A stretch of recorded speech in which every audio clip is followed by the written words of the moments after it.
Smack 'em. What we look like on there, Bob? Can't even see it. You're right here, buddy. You're right there. I'm right here. We're good. We're live right now. Yeah, we're good. We're good to go. What do we got, Big White?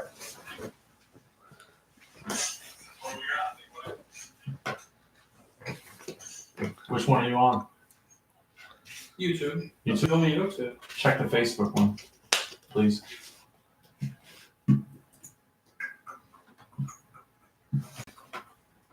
Oh, you can see that. 2 minutes. Countdown is on. Can you see that there? No, I don't see any of that. I don't see none of that, bro. Yeah, you do on the No, because the wall's right there, so I don't see anything. I don't even see your laptop or nothing. That's fine. I just see you. saw the book though, right you here. Need Look. to come towards me a little.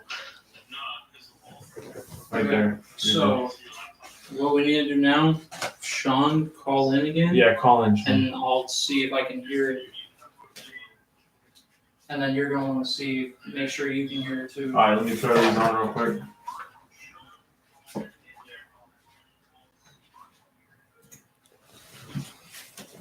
Yeah, we're live. Go ahead. Yo, what's going on? What we sound like over there on your side? Meatloaf? Go ahead. What we sound like? Can we get a check? I got you. You gotta put it like right up to your mouth. Right here? I got you. Yep. Is that what you're talking about? Yep. I got you. Or are you talking about this part of it? Do I need to slide back? Move forward. Go walk in there real quick. Try it out there right quick. Like away from the microphones. Like walk in there with your phone real quick. You there? Yeah, because all I can hear is just what's coming through the mic. And, Yeah. and then you have to come out here. If I hit this right here. Yeah. All right, what about now?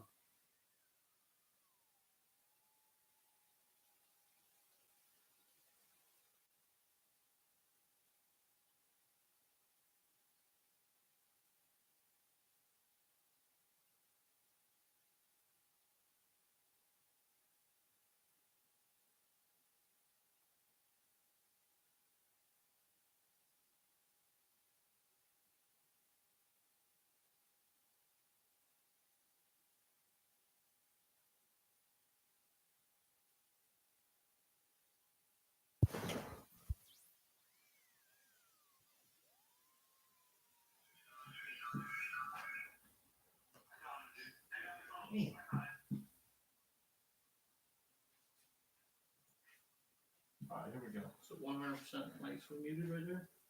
Okay. All right, we're live, right? Hey, Frankie Spicer, we got you. He's already here. He's already back. My dude done got his sandwich. Right. Sat down.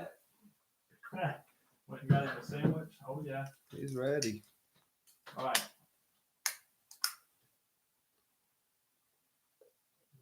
Mm-hmm.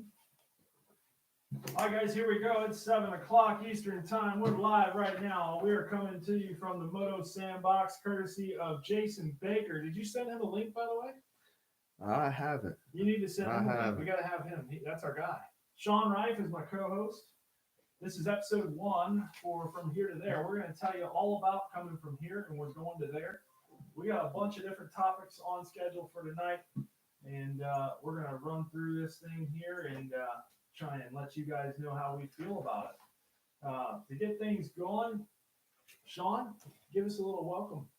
How we doing? We got It's Sean been a Rife. long time coming for this. Long time. Couple few years in the making, I guess, and both in a good spot to make it happen now. So we're going to see what we can do and go from here to there. That's what we're doing right now. We're going from here to there, and I want to make sure everything is dialed in here. So listen, this week we had a bunch of stuff going on in motocross, right? I'm sure we did. I mean, Tomac wraps up another title. What do you think about that? That's 2 now. He's on a roll. When somebody gets that confident, man, it's a dangerous sight, and I think that he's just super strong, and though he had stuff come up to him that was despair and stuff. They fought through it, man. It was a hard fought championship and came down to the last moto. And with it being a mud race, it was kind of weary for all of them, I'm sure. Well, it was tough, and it reminded me of the Unadilla race, except this time it was a little bit different. I thought it was a little sloppier. Yeah, I think it was, but then the rain seemed like it went away a little bit and it turned into a goat trail. So then it's all about the whole shot and finding that one line when you get out of it. It turns into a mess. It's like a beautiful mess. You think back years ago, I think it was like '08, and it was beautiful at Unadilla, and then all of a sudden, boom, it just downpoured. Well, this year, we didn't even make it that far. We didn't even make it to practice. No, It was I mean, the nasty. pits were muddy on entry. It was nasty. So, but I tell you, Eli, he had to fight through it, and he had some adversity to go through, right? Because he had Marvin right there, and then he had a couple motos where he messed up. Yeah, there was a couple his fault, couple not. I mean, it's. I think he played it a lot smarter this year than previous, and a lot of people were probably against what the how he stayed up and kept his composure through a lot of the adversity that he came up to, and it's going to be a good season next year. I'm sure of it. Well, now we got new guys. Got a couple new ones. You know one of them, don't you? Or you know a couple. Well, I think we all know him a little We bit. do a little bit, right? Yeah, We got the they, 23 bike coming up. And 23, you know what? right? He's got a number change. He does. He does. What do you think about that? Because 23, I mean, it worked good for him. I like 23, but I'm a Michael Jordan fan. I heard somebody else is going to 23. Well, you know more news than I do. You know who it's going to be? Well, from what I hear, Sexton. Oh, okay. I hear going into 2019, we're going to see that on the Geico Honda. Well, I think it'll look good on there myself. It will, won't it? Yeah, I do. The I only like thing that is with Stu, I'm pretty sure this year he's probably going to have to give the number 7 up. That could, yeah, unfortunately, but it's going to a good person, I think, and right? I'm sure that he'll make it look good out there, and not that he'll fill his footsteps. He's got his own path to take, but hey, it's at least the number's still floating around, and it's still a memory, and someone else that once had it that was really good. Exactly.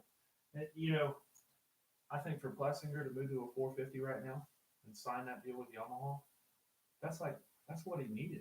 I think when he goes to the big bike, he's gonna kill it, Bob.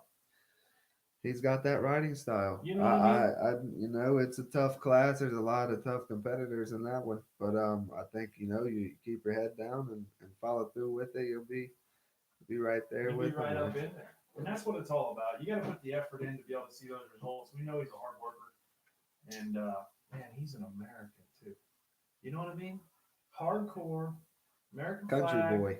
You better be standing when the anthem comes on. Country boy at heart. Yeah. You know what I mean? He's a good kid. He's a good sure. kid. I'm excited for him. Just had a baby. Yeah, just had a So baby. that's cool to experience His with that. sister, And she she just had a right, baby. just had okay. There's two So- Plessingers coming out now. Oh man, double trouble. Look out down in the future, right there. The P-Dub class is going to be attacked by the Plessingers. Check this out. I got some results right here I want to go over from Ironman. First, we'll talk about the 450s, okay? So Justin Barsha hasn't won a outdoor, right? I think it was, 2014, 2015 maybe, since he's had one. And this weekend, he was able to pull off a 1-1 moto score in the mud. in the mud. I think that was a real good ride for him, considering his riding style. He heck, it's not like he slowed her down at all. He was still the same old wide open, but he kept her up on in and brought her home for him. That was good. We got lots of feedback. Yeah. Something's not right. Yeah. Give us 1 second here, guys. We want to make sure things are coming through correctly for you.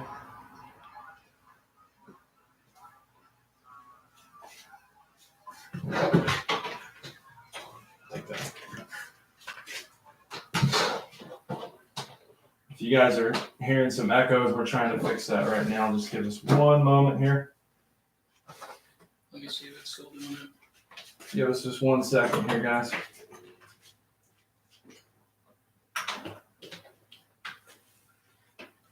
So Barsha, he come out and went 1-1. For me, that's a big, that's a strong ride for him, I think.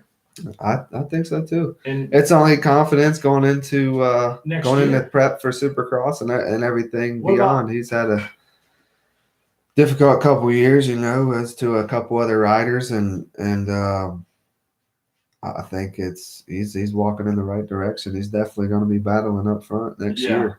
And we're going to touch base on something here a little bit. The Monster Energy Cup. How excited are you for that, Ryan? I know how you are. You get excited for these one-off events. Vegas. You like Vegas. Yeah, it's all right. It's pretty good. I mean, Right. It mixes up everything. I'm not a big fan of the track or anything. Just the way they have to do it with the weather and the wind and all that out there. But Right. it's a good time. I mean, it's an experience that I would advise anybody to take if they could. Well, and it's one of those things where experience will play a factor right there. It sure will. You know what I mean? Because you get on dirt like that, oh boy. We're going to touch base on that in a little bit. So back to Ironman. Barsha with the 1-1. I love it. I think it's awesome. Given the bird there a couple weeks ago, bringing back that attitude that we have not had in motocross. I'm hardcore. I think that I'm like, right? Okay. I'm thinking of like Bob Hanna and these guys. Okay. And when I look at it and I go, man, we don't have that no more.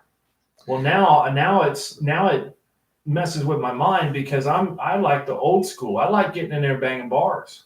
I think you still have it. It just nobody really speaks upon it. Is that what it is? Back in the day, you wouldn't be afraid to just let it all out and say or do what you're going to do. Yeah. But now it's more, censored, and you got to watch what you're doing, what you're saying, when you're saying it, things like that. So it's better off to stay away from it, and they just hold it mentally. Yeah, but I think that shows on the racetrack. It's almost like a block. It sure does. It could help or hurt. Depends on what your motive is. Yeah, and it depends where you're coming from and what your goals are too. You know what I mean? Yeah. You see, for me, like Ricky Johnson, that dude was bad. That's my opinion. Some people might say differently, but I just thought he was awesome, right? Yeah. Or like a Jeff Ward. He was a little dude, stronger than big man let's say 85%. Okay, there you go. So stronger than like 85% of the people. Okay, because he worked twice as hard to make sure. Okay, was such a hard trainer that he couldn't even, he trained so hard that he couldn't get people to come with him sometimes. Right. He'll tell you that. And grunt for me, power. Huh? Grunt power. Yeah. And it's the little man that you don't expect. But my whole point about this is back then and back in the day, okay, you had your people that would just come in there and do what they had to do to win the race because that's how we all looked at it. Now we come into a corner, we get a little bit of elbow going on, a little bit of that elbow grease, right? People get upset. A little bit of Sean Rife elbow grease, right? Huh? Okay. And then we're being talked about for, I don't know, at least a week. At least. How we've got a little dirty riding going on. Yeah. And I think there's a fine line in between it, though. There is. There's a very fine line. Because you got to know right from wrong. I mean, we all know that. And folks, we got to give it up. We got Big White in the house right here. He's our director of the show. He's taking care of everything for us, making sure we're running good. If you guys ever hear any type of difficulties on your end, feel free to shoot us a comment right here live on Facebook. We're on Mixlr, and we're also on YouTube. So if one platform doesn't work for you, maybe another one will. The best thing is that Mixlr is just an audio feed. So if you are driving down the road and you can't, watch us through the video feed, you can always pull up the Mixlr app and you can just listen to the audio. So, all right, one more thing here before we move on from Ironman about the 450 class, the number 94 bike. Yeah. Where are we at right now, Sean? I think it's in a good spot. We're at the Moto Sandbox. We are. We are here, courtesy of Jason Baker. And it's a pleasure that he lets us do this. It is. In the 94 machine, I would say it is now safe to say that he has come back and he's back in the game. Oh, he definitely He's is. in the game. I mean, he's on a good, A you know, he's 3-2? on the right path, man. He's in a happy place. He's having fun. It's Yeah. you know, I've never seen, you know, such a horrendous stuff happen to someone and be back so quick, and you know, The surgeries. and just how much smarter and stuff he rides is pretty cool to see, you know, especially getting to see it a lot more than the average crowd out there. And Right. I see a lot of good stuff that happens, you know, to him and with him, and he's dedicated to get back to the front. Don't think he don't want to win. You know what I mean? He's just okay with what the circumstance was, and I think he's really ready to fight at this point. Moving forward, it's going to be he was building. Building. And He now made a skyscraper. Yeah, now he's built. He's rolling. So Monster Energy Cup, 94 bike. What does Honda and the 94? What do they got for us? Man, we'll just have to see what happens. What- It's a crazy race. You know We what I gotta mean? wait and It's see. I haven't seen much, you know, since the outdoors. So I don't know. We'll see what happens. It's anybody, you know, ready to fight. I'm sure of that though. That's it. Come out swinging. He was, I believe he was at a concert last night. I seen. He likes that hardcore stuff. Yeah, he's into I like it. that. He'll show up listening to rap one day and And leave then and listen to rock. Boom. I mean, it's just like that. multi-personality, but you know, gets the job done. It's like a 180 on you. You don't know what to expect, do you? Not most of the time. You don't. That's right. But I'm sure he's got his dog with him. So, so Justin Barsha had a great weekend, 1-1, and then Ken Roxon comes out going 3-2. He's back on the 94 machine. It's a beautiful thing to have him there, and excited to see what the Monster Energy Cup is going to bring. We've got some newcomers as well. We got Zach Osborne moving up, Aaron Plessinger, Joey Savacci, right? There's something else I want to talk about.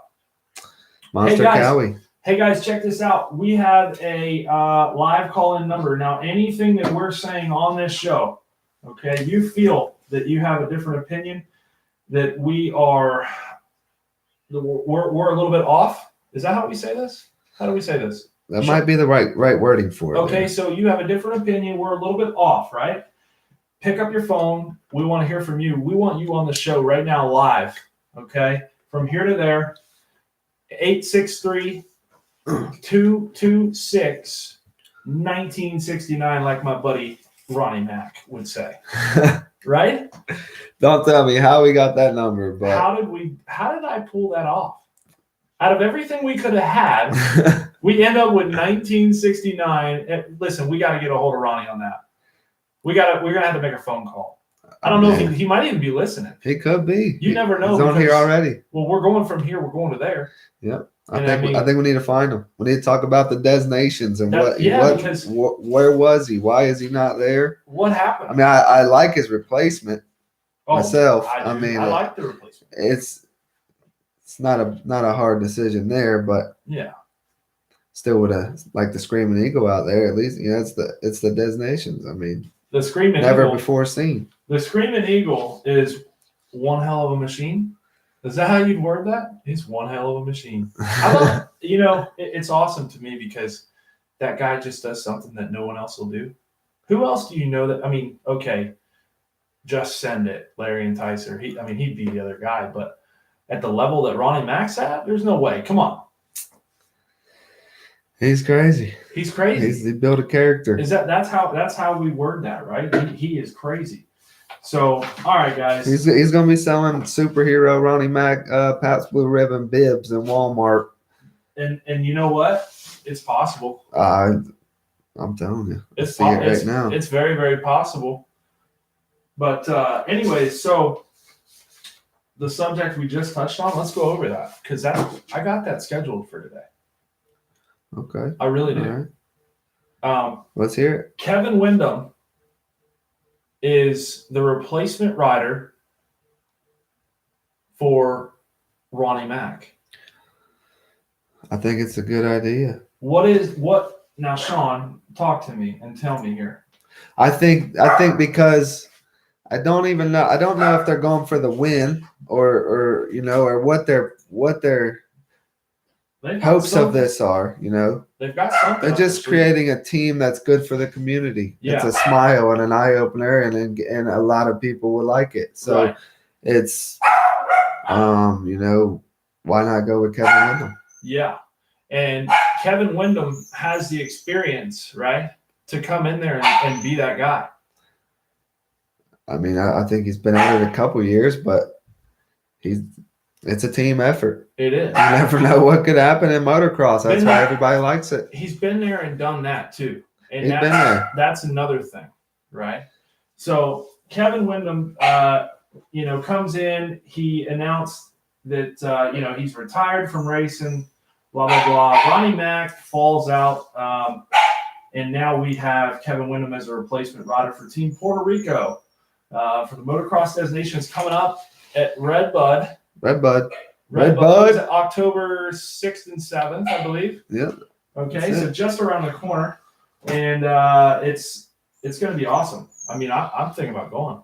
I'm thinking about going myself. I would really like to go. How about we do a live show? Live show. What if we did a live show there? Right there. Right there on. What do you guys think? Everybody listening in right now, a live show from Red Bud for the Motocross of Nations with Meatloaf and Rife. This is episode 1. That could be episode 5. While the race is going on. While the race is, we'll be on the side of the track. Be in the tower. I'll have the Red Bull right there. Oh. What do you think? Domino's Pizza dropping by right now, bringing us courtesy pizzas. Okay, so if you're out there and you're looking for pizza here on this Friday evening, give Domino's a call. You know what? And I'm going to say something else about Domino's. They're doing something that not a lot of people do. What's that? I was at my house, okay, and I went and checked the mail. Guess what was in there? Coupon. A coupon. And that coupon was a free pizza, and I don't have to do anything to get it. Just go there and pick it up. Just go pick it up. You get a free, Domino's. I mean, really? Pretty good idea. What? I mean, because they know most people, they ain't going to need just one. Yeah. So here's the first one on me. Yeah. Get you a couple more. Yeah. We'll be there in a minute. And Pizza Hut, they're slacking. We got to get them. We're going to have to take and bring them up. I like going to the Pizza Huts with the salad bar and you stuff. Like that? Uh-huh. Do you ever heard of a place called Ponderosa? Oh, yeah. You did? Uh-huh. Boy, when I was took them all out around my house. Yeah, they're gone here too. But when I was younger, that salad bar, it was on a different level. It's like the straight rhythm, like a quarter mile. It was, wasn't it? It's so different. Like you can't help but notice how good it really is because of that. So there's a couple of them around though. There's one by High Point. You know what? We should find one, and we should do lunch there. Yeah. I want the salad bar. Search it. We can do it. That's the best thing. That's the best thing because you can pretty much do whatever you want nowadays. There's nothing holding anybody back. So Kevin Windham, Team Puerto Rico, Travis Pastrana, Ryan Sipes, Domino's Pizza in the house. It's going to be awesome. We're looking forward to it. And I got to say something. I mean, I know Aaron gets the spot, but I think maybe in 2019 we're going to have someone new up there on the 250. Obviously, I would think. Oh, for sure. It ain't going to be Aaron. It won't be Aaron. It'll be on the 450. 450. So, could we see someone like a RJ Hampshire or a Chase Sexton or a Justin Cooper? I mean, I think What do you think, Rife? I think you got to win the championship to be on the team. Guy. I mean, to be on the team. I've been in dirt bikes a long time, and they, I bet they very seldom pick a guy that wasn't the champion of that year for the 250 spot. No, you're right. You've been in motocross a long time. Quite a while. Where in the world have you been? What are you doing now, Rife? I'm just. What's going on? Doing, man. Now we're doing a radio podcast, video, live, whatever you want to call this show. Live action For everybody at home. Where you been? Tell it. I know, but these people listening, they don't really know where you've been, man. And like I said, we're here at the Moto Sandbox. Where else could you want to do a live show?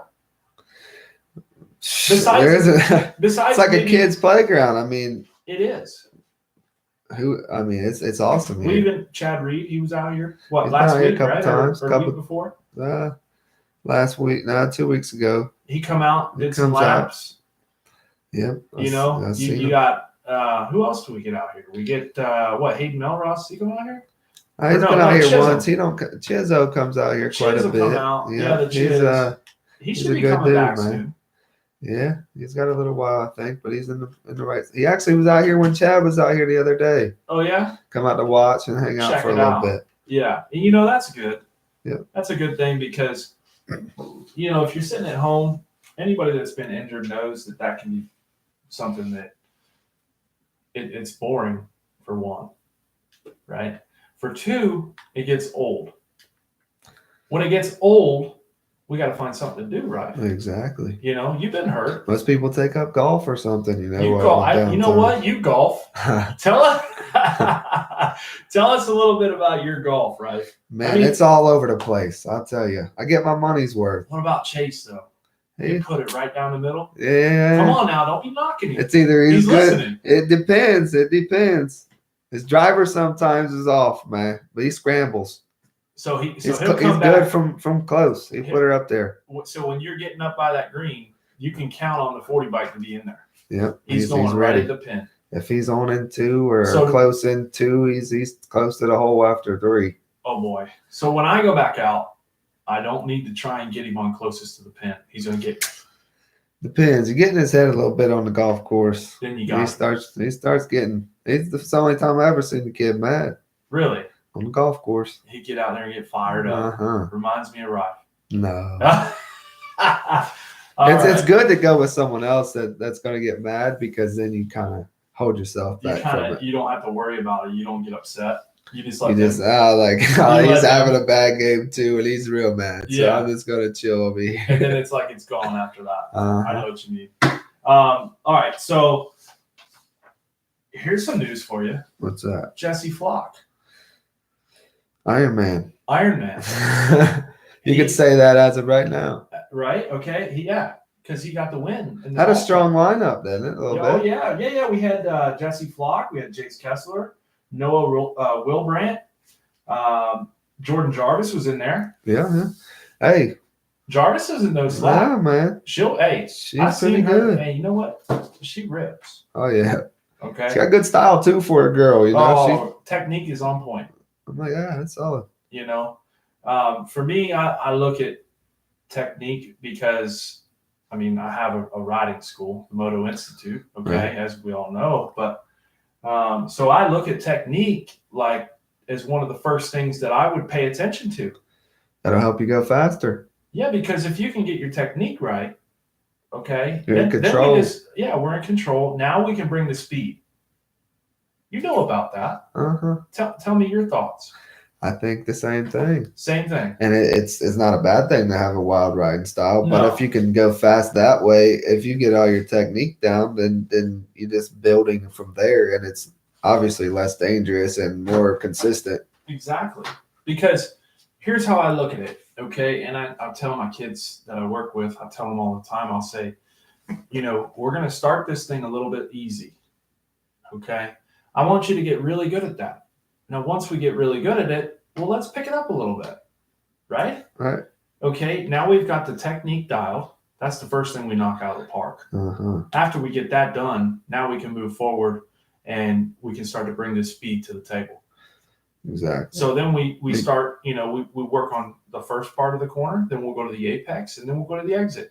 And then we'll tie it all together. You know? I mean, it works. It helps if a kid has a little bit of a mental block. It helps them work through it, because if you can get them to do part 1 and part 2 right, well, all they got to do is exit. Exactly. You know? And it's just confidence, building confidence. The more you build confidence, the faster you go. You trust yourself. You start trusting your That's bike it. more. It's all about trust. How much do you trust it? How much can you trust it? And, you know, we talk about setup, bike setup this, bike setup that. You know what? Ask David Villeman. He'll tell you there's people out there, right, that don't focus enough on a stock bike setting, because the stock bikes, they're pretty good. Yeah, they ain't bad. You know what I They ain't mean? bad. So you have a bunch of people who will wander back and forth. They might even get lost in what they're doing and then have to figure it out. Yeah.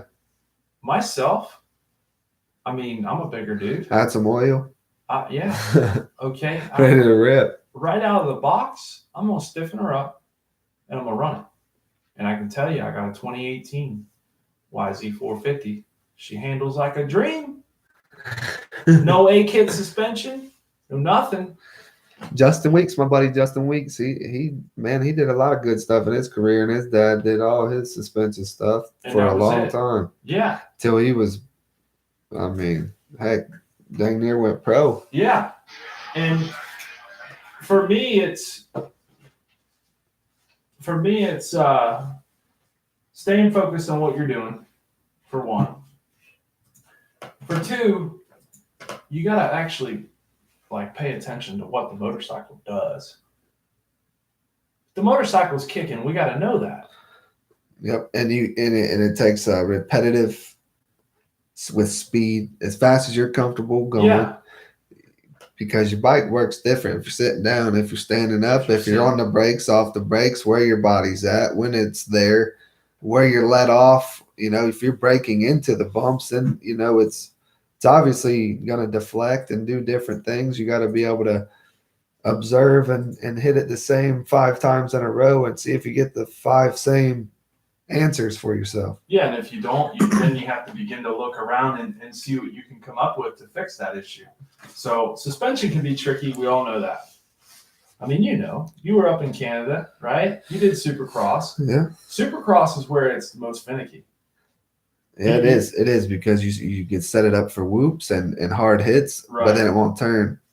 So it's like, what do you need better? You win races in corners, but if you ain't hitting the whoops, you're losing time, so you're losing there too. So it's like it's like a never-ending. It's like a happy medium that a lot of tracks and stuff will give you a fit about because you're not happy with the medium. Right. You know what I mean? Yeah. So then you gotta somehow make it work. Yeah. So now we're back to the drawing board. That's why you see a lot of people ripping through the rhythms, whoops, right, scrubbing the triples and not going so high. But then when it comes to turning, it wants to stand up. They ain't really set into the, they can't really ride it out, I guess. It's just one of those things, But it is what it is. At the end of the day, it is what it is. You got to make it the best you can make it, and you can't stop. No, it's constant progress, right? It is. So Plessinger, as we've already said, going to 450s. Barsha has re-signed 2019 and beyond. Plessinger and Barsha, factory Yamaha. I think he's in a good spot. Barsha. Happy at home. That team, right? You put those two guys together, okay? Practicing. Well, I don't know what they're going to do together, but if they were to use each other as tools to get out there, engage where each other are, you could see a lot of improvement out of the Yamaha team.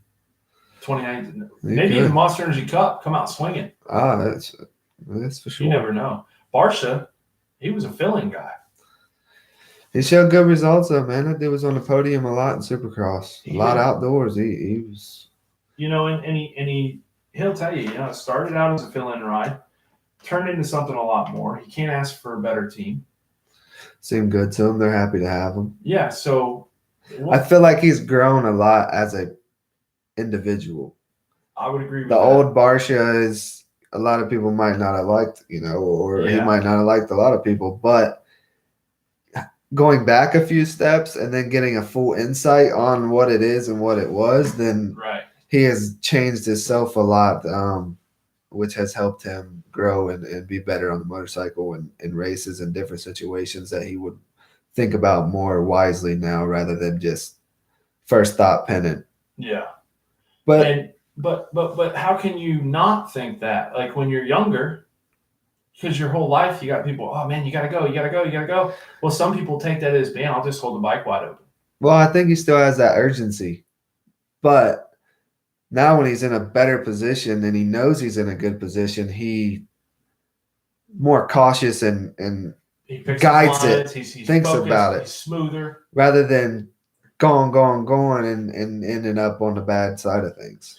Man, and you've seen him go up and down so many times. You raced with him growing up. I raced with him. We seen him up and down in amateurs, but then he hit a really high peak there for a while. Yeah, he did. I think the biggest thing is just growing as a person.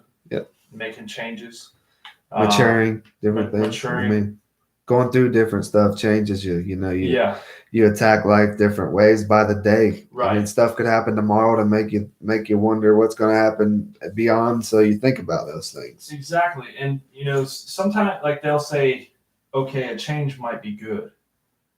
Well, let's just throw something out there. Let's just say,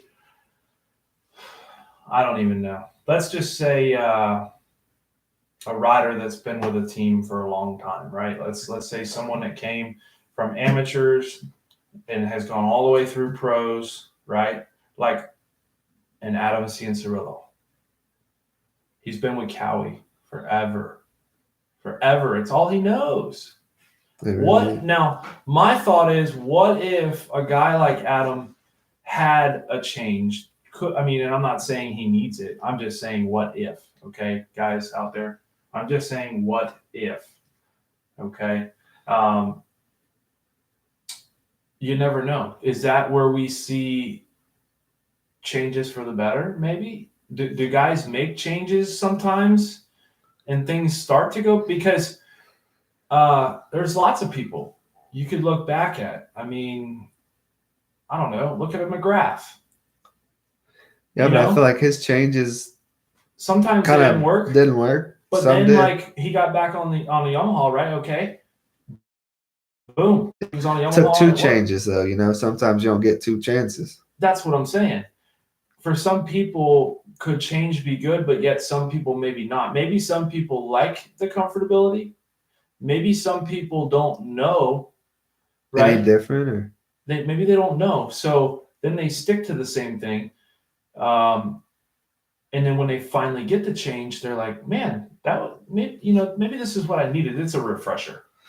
Yeah, I mean, I think it goes one way and goes the other. I think a lot of people would be against it. I'm sure he's got a lot of people that follow him because he's been so loyal, and yeah, there's a lot of diehard Kawasaki fans that definitely look up to him for sticking it out and stuff like that. But then you got the change of yourself if you was to make a move like that, and what would that do to you and your mind on it? Like, obviously you got a new bike, new way of stuff. You got a new team, new people around you. It's going to be a refresher, and a lot of people thrive off change because it's so different.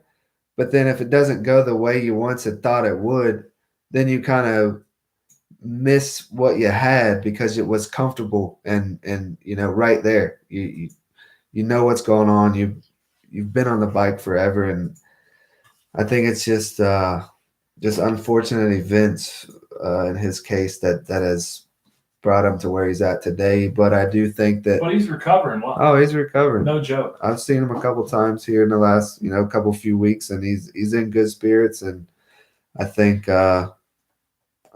2019 Supercross he's going to be ready to go like his rookie year. Myself, he's fired up about it. So, Moto Sandbox, right? We're gonna have people out here training, obviously. Okay. Yes, sir.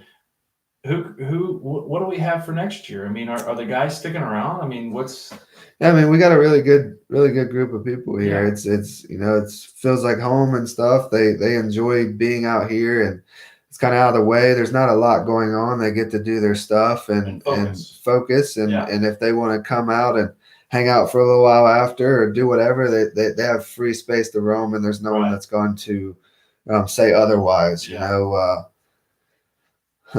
What's that like for you, Sean? I don't mean to interrupt you, but what's that like for you? Because you've known them forever, and now you're the guy. You control what goes on out here. Really, you're in control of going out, making the track changes, making sure things are right for them, and then that helps them even more because their training goes to another level because of that. You're putting in a lot of time, and that's also helping. Yeah, it definitely feels good to help them out. Yeah. You know what I mean? It's good when I can, and being around racing in different tracks in many places and seeing different developed tracks and how they develop, and it feels good to see the track in good hands and good shape. And when you make the track fresh that day, and then by lunch, you go out, take a spin around it, look at it. It's, it's developing good. We got good lines starting. And for them, I know it's a good thing to have that in their mind to where if there is a problem or if there is anything going on, we can change this, do that. And, what Jason has built out here is just awesome for them because we can pretty much ride every day. I mean, Right. we've got upwards of 50 inches of rain since May, and there's not many days that we've missed. I mean, other than when it was raining, you know what I Right. mean? We could lay out 50 tracks out here, hybrid wise, cutting this, cutting that, adding Right. this, adding that, and still be at 2 minutes, 2:15. And there's not a lot of places that can do that, It's hard to find that. Not a lot of people will let you just go cut a turn track in the middle of the field, or it. And I know he's there to help them, and he cares a lot about their good well being and stuff like that. So it works good in all angles. It's a group of people that's dedicated into motocross and want to see the best for anybody that has the privilege to come here and help them in any way grow to and give them knowledge and educate them on different things that they know. And Right. it's a good group, And it's like you said, having people there you can trust. Jason Baker, okay, Baker's going to do whatever he can to provide the best possible. Okay. Best possible. Then you bring in someone like you, Sean Rife. You've got tons of experience. You know what these guys want to ride. Exactly. You know what I mean? And sometimes they're like, no, don't touch anything. A lot of times, if it isn't raining, we prep the track. We water her down and let her go for until we can again. Once again, I want to go back to the 80s. Tracks were Motley Crue. Okay, and I talked to you. This is what happens, folks. This is how this show has come about. Okay, just so everybody knows, watching at home. Me and Sean, we end up on the phone and we talk for hours. And for like 2 or 3 years, I know you guys are up here. For like 2 or 3 years, we've been talking about doing this. And it's because we get into such a good, topics. And it's something that we want to voice out. Is that how you say that? Yeah, I think so. I mean, there's a lot of people with opinions and knowledge on different things, but I think a lot of people would like to hear different knowledge from somebody that's been in the sport, 20 years or, I'm 26 now. I started racing when I was 6. I've been around a dirt bike for 20 years, as you have too, and a lot of other people, but there's many, many new people coming into dirt bikes, and we're gaining people into the community. 3 years old. 3 years old. I mean, you're on a dirt bike. Whether you made it here in the pro level or anything, you still have to have some kind of knowledge and stories to speak on that other people would like to hear. You've got to have something. And I started at 3. Okay. I got a little kid that I'm working with. He just turned 4 years old. He's on a P-dub. The little kid's a ripper. He's a ripper. It's that trust issue again, man. You start to trust it, you go faster and faster and faster. And you eat it. But you eat it and the strong get back up. You take the soil sample as it comes. As it comes. I like soil samples sometimes because they wake you up. Smile in between them. Smile in between them. Say, hey, look, you know what? I hit the ground, but I'm healthy and I'm ready to turn it on even more. Yeah. Does that make sense? That makes sense. I'm sure I've taken a lot of really good falls. Hey, guys, give us a call, 863-226-1969. Going Back to the Future. You like that movie? I ain't never seen it. You've never seen it? You know what? Folks, listen to this. Sean Rife has never seen Back to the Future. I try to stay in the present. You're staying in the present? Right here. Why would that be? It's the best spot to be in. It is. You ain't stressing about the future, and you ain't worried about the past or. But we're from here. We're going to go to there. I hear you. So we're. But I'm going to be right here doing it. Yeah. Right in the present, bud. Right, exactly. From here to there, in the present. In between, whatever we got to do. So here we go. Here's something that came out of the blue. Alex Martin. Yeah, that's a crazy one there. What in the world? I think it's good. I mean, it's change. I was just going to It's say. change. But he's changed quite a little bit. He's had a rough go at it, but I tell you, 2019, I think he's the title contender all year this year too. And I think now he believes he can win, so his sense of urgency was at an all-time high. Right. He's like, I'm ready to go. You know what I mean? Like, I'm winning, and I'm gonna do whatever it takes. I saw like signs of Stu and Alex Martin this year outdoors, just winging it. Dude, I mean, feet hanging off. Did you see the replay? I forget. I think it was Spring Creek. He come down one of the hills, feet hanging off, pinned. And I'm sitting there and I'm going, man, if that's me, oh boy, look out. Belly ball might take a tumble. He knew not to let off, though. I mean, he didn't let off at all. And you know what? It's like his brother too. He's the same way. Same way. So if he gets in trouble, it's like a Carmichael. Just hold her pin, bub. Hold on to it. Let it do what it's going to do underneath you. Work the bike under you. Let it go. Let it go. Listen, you're getting paid money, right, to be the baddest dude on a motorcycle. Why back off? Why back off? Yeah. Why would you put all the effort in? I feel like they like black out when they start riding and then come to. Yeah. So it's like off the start. Sometimes you'll see a guy come out on fire. On fire. And then next time you'll see him, it'll take him 5 laps to get going. What's up with that? I don't know. We're getting That's paid. something that's in the mind. These guys are getting paid to race dirt bikes. Let's come out the chute swinging. You know, hey, I can tell you right now. You go to the dog track. You ever been there? I haven't. I'm gonna take you there too. So now we got Back to the Future. Big White, write this down. We got Back to the Future. Okay, this one thing I'm gonna teach Sean Rife. Back to the Future. We got to show you Marty. Okay. Then now. Dog track. Go bet on them. You can. All right. And you know what else I got there for you? What's that? Poker and blackjack. All right. Where's that? Boostby Downs? No. Well, that's an old. That's that horses. All we can do there is watch on the screen. Damn, it's a big exit, big building. I know. Well, I used to when I was a kid. I used to go there and actually watch them run. Yeah. Now they're down right across from Barney's. Yeah, Barney's. Is that on 60? St. Pete. It's okay, yeah. It's off of what is that? Gandy. I know what you're talking about. Gandy. So I'm going to take you down there and show you. So there's a rabbit. I'm sure you know how it works. Rabbit comes out, and the rabbit's on the inside. You never seen it? There's a rabbit. Okay. He's on the inside. Well, they'll start him down at the far end. They'll run him all the way around the back. Well, they get the dogs loaded in. Okay. When the dogs are loaded in, that rabbit comes by. The rabbit's wide open. Boom. Doors open. Chase it. But my whole point of this and bringing this up is those dogs, okay, I don't think trained to win. Yeah, there you go. They're trained to win. So it's not like us to where we can think differently. I don't think that they operate that way. I think the only thing one mind track. Wide open. Now, what if we could get, 10 guys in both classes to say, I'm here because I'm getting paid money. I have the talent, I have the ability. I'm gonna push it. Then do we see some racing that we haven't seen since McGrath, Larry Ward, Mike LaRocca? I mean, and don't get me wrong, the racing today is good, but Bub, go to YouTube.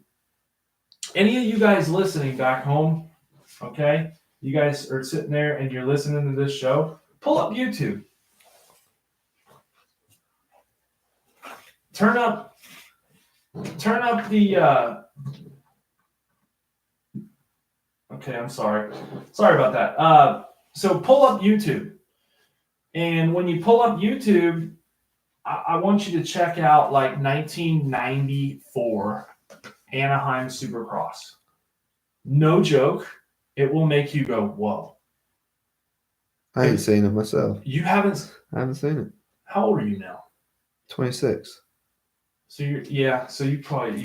I've watched a lot of Stuart Carmichael, Pastrana, Wyndham doing all their stairs in the air and all that stuff. I like Pastrana as a racer, man. He brought a lot of stuff to the table, even though it wasn't like a wild side. He did stuff that was uncalled for too. He's exciting. I mean, you Willie 4, 5, 6 into the whoops and stuff like that is unheard of. It's like that year when Tomac come through the whoops at Daytona. Yeah, stuff like that on accidentally. Yeah, but that was one of. And you know what? You still see the replay. It's all over Instagram. It's Uh-huh. all over Instagram. A million sites done stole it. Oh, I'm telling you. There's It's turned people into all a over GIF. the world making money on it. It's turned into a GIF. Uh-huh. I mean, you got people saving it. It's saved on their phones. They're like, man, this guy's Screensaver. Yeah, screensaver. Here, let's go to some comments. Facebook live feed. Corey Thompson. Barsha is in a good place right now, and he's killing it. He ain't lying. He's not lying. He knows his facts, I guess. He knows his facts. Hey, Corey pays attention. I don't know Corey, but I'm sure he does. He's one of them guys that he pays attention. So It's cheap. It's cheap. Yeah. It's cheap to pay attention. It's I'm not telling you, hard. it's the cheapest thing out there. Think about it. You got Racer X, you got Vital MX, you got Pulp, you got, numerous. You got MX Vice. How could you not pay attention? I mean, it's so easy. Guys, think about this. We're in the 1990s, okay? I'm like 10, 11, however old, whatever.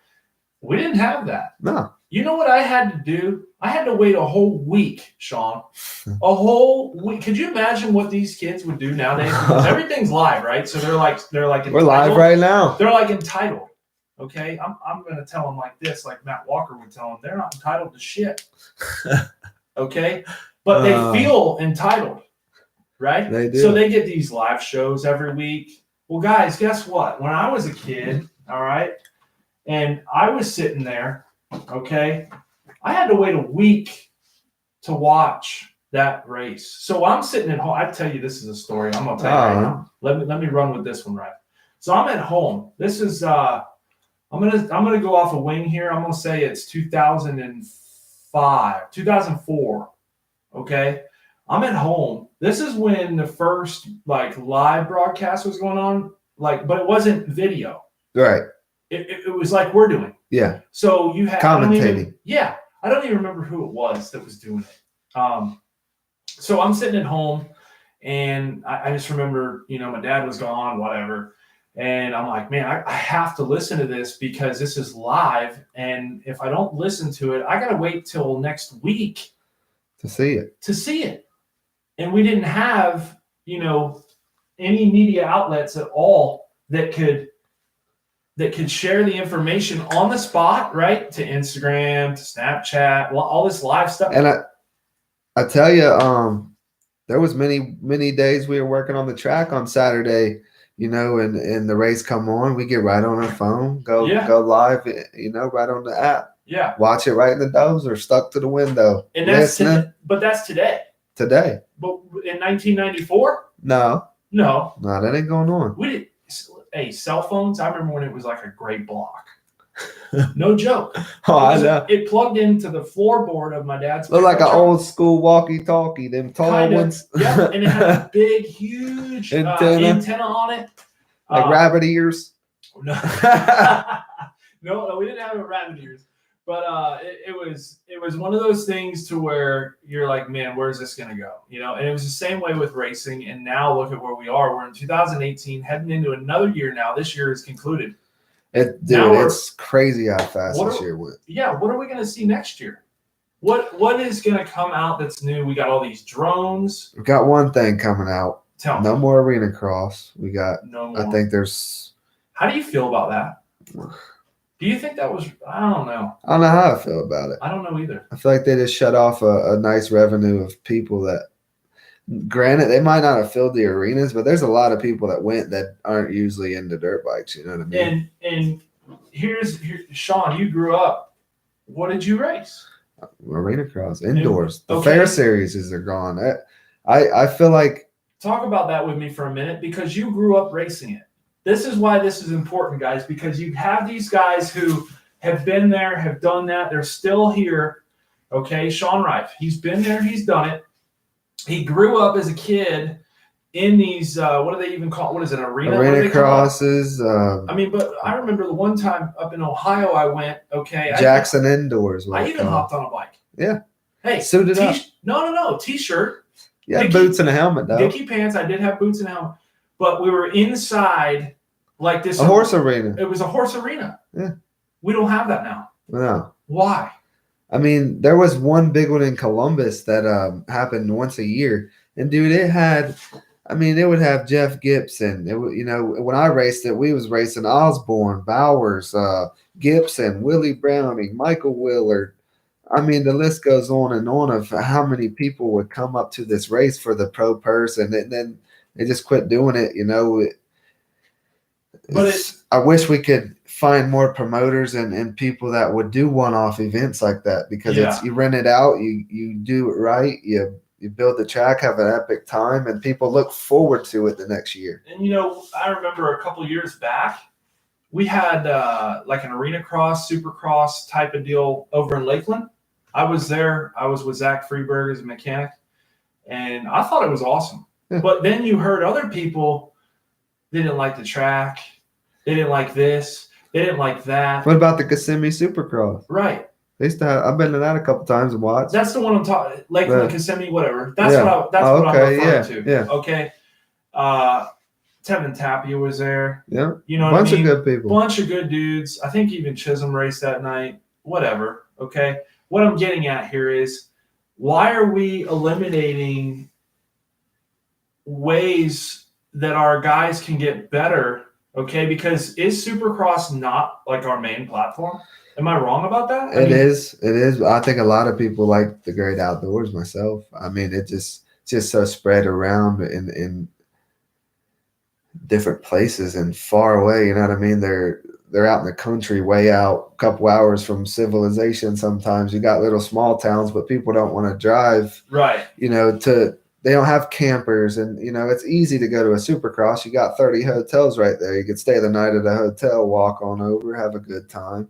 Definitely. Outdoors, you gotta plan more. You got to Drive. You gotta have a tent set up or camping. Pay for camping. You better be in shape.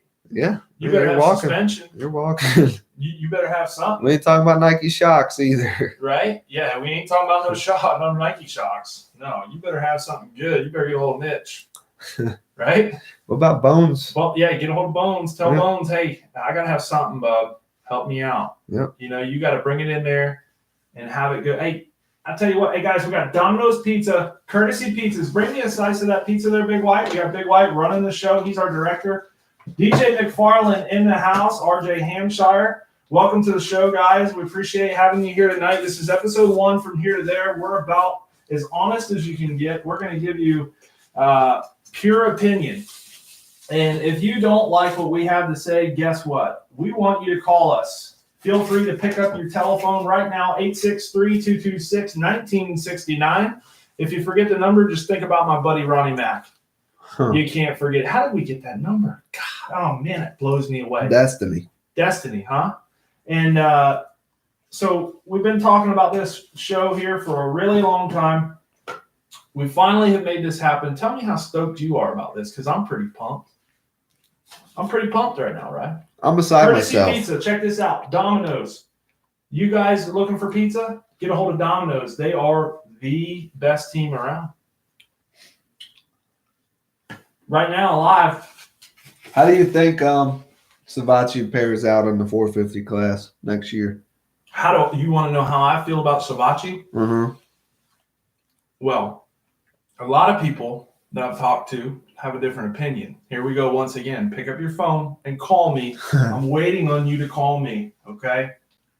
863-226-1969. Here comes my opinion of Joey Savachi going to 450s. I think from watching him in past years when he was an amateur, blah, blah, blah, I think he's going to kill it. Here's another thing that no one's thinking of. What camp is he out of?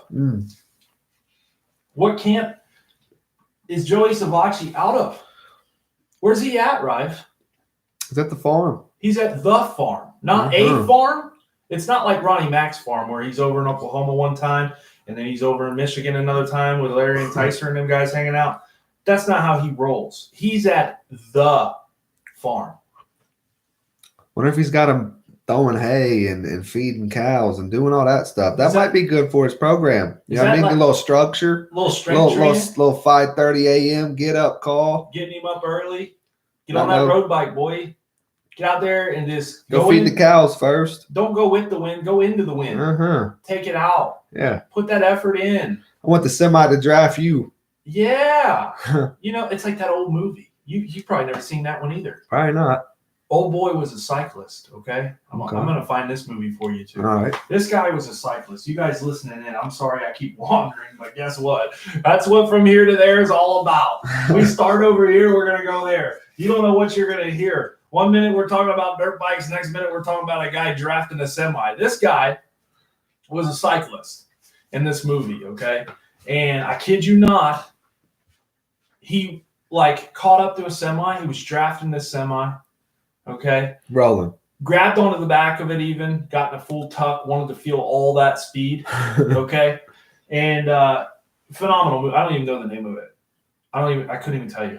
Series got you. Let me ask you this. Did you ever hear of a movie by the name of Brink? Brink. No. I'm not a movie guy. You're not a movie guy. No. I gotta fix this. There ain't no fixing it. But I just don't. But at least for the good ones. Yeah. I'll just bring The Great Outdoors. You'll be good with that. Yeah, I watch that. The originals? I fall asleep to that. So, all right, let me take a look at some of the comments here. Zach Freeberg coming in saying it was a bad move for TLD to let go of Martin. Is that? Yeah. So we got a bad move from TLD from Freeberg. Now, we kind of got off subject quick about that, by the way, so we'll go back to it. Alex Martin, I think when we're talking about change, guys at home, guys and gals, when we're talking about change, sometimes it's good, sometimes it's bad, right? Well, this is one of the ones where I look at who is over there in the program, okay? I look at, because everybody has a weakness. I don't care who you are. Eli Tomac has a weakness. There is a weakness. When it comes down to Alex Martin, he's a veteran. He has all this experience, but I still think whatever it is that's missing, he needs to get from someone. And who else better than the guy running the show over at JGR? I can agree with it. You like that? He's been there. He's done I feel like if he can clean the mistakes up and and you're that'll in a help fight. alone. I mean, That alone will help. That's what I was talking about earlier. The urgency that he has because he feels like he can win. He's going to lay it all on the line and try to win, no matter where he's coming from. He's got enough fitness and fight in him to, wherever he comes out, try to get to the front and give every ounce of effort to get there. And he also knows though what it takes. He does. In like with you racing, you learn and learn and learn. Mm-hmm. As you learned, you got better and better and better. Well, he's been there. He's done that, just like you, right? Just like anyone that's been there. But now, like I said, the change has happened. Now he's going to a new team. Yep. He's got a bunch of new people, a bunch of new attitudes, right? I think it could be good. I really do. I do, and I don't. At the same time, I feel like it's laid back over there. Well, it is. Laid back. From anything I've seen. And I don't know, because I've never met the people, but videos, just the way people seem when they get there. Yeah. And laid back, it works for some people. Right. For the right guy, but then others, they might need some fight behind them in a different way. And some urgency, like, nah, you got to win, not like, it's great to have you. Yeah. Now, do you feel like Troy Lee was like that, though? Do you feel like they were like, yeah, we're happy to have you here? Or do you feel like they were like, hey, we got to go get these wins? I mean, we got McElrath. He's an up and down kind of guy, but we need you, Alex, to step in here and just I feel like they're happy to be where they're at. If they can get wins here, wins there, and be fighting with at least one of their guys, they're all happy, I mean, if you're dropping anchor and going back to 15th, they're obviously not going to be too pumped. But if you're fighting and going forward, they have no reason not to be, Yeah. You got to be excited. Happy, I guess. Happy and excited. Yeah. Right? And excitement, when you bring in the excitement, that's when you get guys that maybe have had an off year or maybe even two, right? Boom, they get the excitement in there. They figure everything out. They get comfortable, right? Okay. but yet that excitement factor is constantly there. They constantly get put into a good mood before those races come. Okay. I feel like those guys have an advantage because of that, because you got some guys that are so stressed out. Yeah. Okay. And sometimes you can learn too much because you're thinking about Sometimes. too much. Yeah, because how much can you really take in? Right. As a rider, you're focusing on training. You're focusing on doing good. You got all this normal stuff. Then you got all the bike stuff. Then you got this and that. I just think excitement. I think that like for me, like when I was a mechanic, I used to, or even still today, I would still be the same way. I want to have excitement when I'm with that guy because I want him to be happy and excited about what he's doing because I feel like they'll do better. Oh, I mean, that's a Different guaranteed ballgame. fact scientifically. Like, more happy you are and secure you feel, the better you're going to be. Right. You're here and there and everywhere from here to here there. From Mentally, here to there. Here we go again. you're in a box, Exactly. just beating the walls off of it. Right. Guys, 863-226-1969. Give us a call. There's got to be somebody out there that wants to talk to us about one of these subjects. We'd love to talk to you. What we got going on the comments? What are we talking about over here? We got Corey Thompson. He come back at us again here. It says, how about the drone footage from Loretta Lynn's this year? You could see all of the different lines. Unreal. So awesome. I agree with you. Yeah. I agree with you because they took it to another level, right? We go in there and we've been watching. This year was good. Yeah. I was at home. And I watched a bunch of them. Yeah. And it was good racing. Yeah. I feel like the track was good this year. I wasn't there.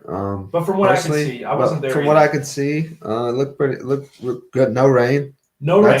That's a plus. How many times, Sean Rife, have you gone there and not had rain? Oh, but yeah. I don't care if I'm going racing or watching. It's still raining. Pouring. Crazy rain. Feel like you're in the tornado alley. Wide open. We've been at the Kawasaki dinner with Zach Freeberg. These clouds come over the top of you. Everybody's running back to their camper. Everybody. You got Holiday. You got Mitch Payne. Everyone. Everybody's trying to figure out how can we tents flowing, awnings blowing. Everywhere. You got gas cans hanging, trying to hold it down. But I feel like it's something that happens there that's supposed to happen like every day, or not every day, but every year. Well, it happens. It's a good time. It makes stuff muddy. People have fun. It makes the track gnarly, and it gets gnarlier that, and beyond that day. It helps the track crew keep it alive and stuff like that. And it's crazy that you say that because I hadn't raced there for a long time myself. And I went back there, not this year, but last year, 2017, and I did the 30-plus class. Uh-huh. I didn't really care for the track just because they kind of tilled it deep and it was constantly wet. This year, I feel like they did a lot better job. Kind of wish I could have been there this year. But it's one of those things where I was loading to go, and I made sure I had everything prepared for mud. Huh. Literally, my whole program of loading to go to the National, I wanted to make sure I had everything in line for, hey, if it rains, I got this, and this. The foam, the rubber boots, everything. The extra visors, the everything. Ponchos, terry towels. Everything. The whole nine. And then, you get there, it happens, it rains, you might get a mud race, you might not. Right. Or you could just have them turn it into a mud race, kind of like they did. I tell you, I think the best time to do a moto at Loretta's is probably from 10 to 11. 10 to 11? What about 10 to 1? Nah. No? Because at 12 they take or right after intermission. Oh, there you go. That's a good time right there. We can come out wide open. It's got some lines. They've prepped some of the bad spots. Jason Lawrence style. It's 10. good. But man, I back when I raced Loretta's, the track was way different. A lot different. More high speed. Every track. You didn't have no chicanes. I mean, you had one but like the back section back there after Storyland, that you go left there used to be like a scrub double, then you would 3 onto this table, and only certain people would do it. And I remember that. almost like every class could do it. Even some 60s could do it. Just the power to weight ratio, but only a couple people in the class would do it, and it would Right. set people apart. Now it's just like a little double. I don't know if anybody They threed on tripled. it. Did they? They did triple. A couple of them. I mean, I Um, watched the B class and stuff. I didn't see a lot of people doing it. There was a couple that had hucked it, okay? But like you said, back then, it was brutal. Like, it was hard to make. Now, I mean, yeah, it's still hard to make, but I just feel Just like no one does it. Yeah. It's hard to make. Some people were doing it. You said you seen people doing it. I did see some. But that just goes to show racing now and then. Right. How many people weren't scared to let her grip and rip and now do that? But now it's follow the leader, and you have Right. one or two people that pull it off that aren't even that outstanding person that's winning. It's like, hey, I trained all year for this race, but I'm going to be as safe as I can. What's that all about?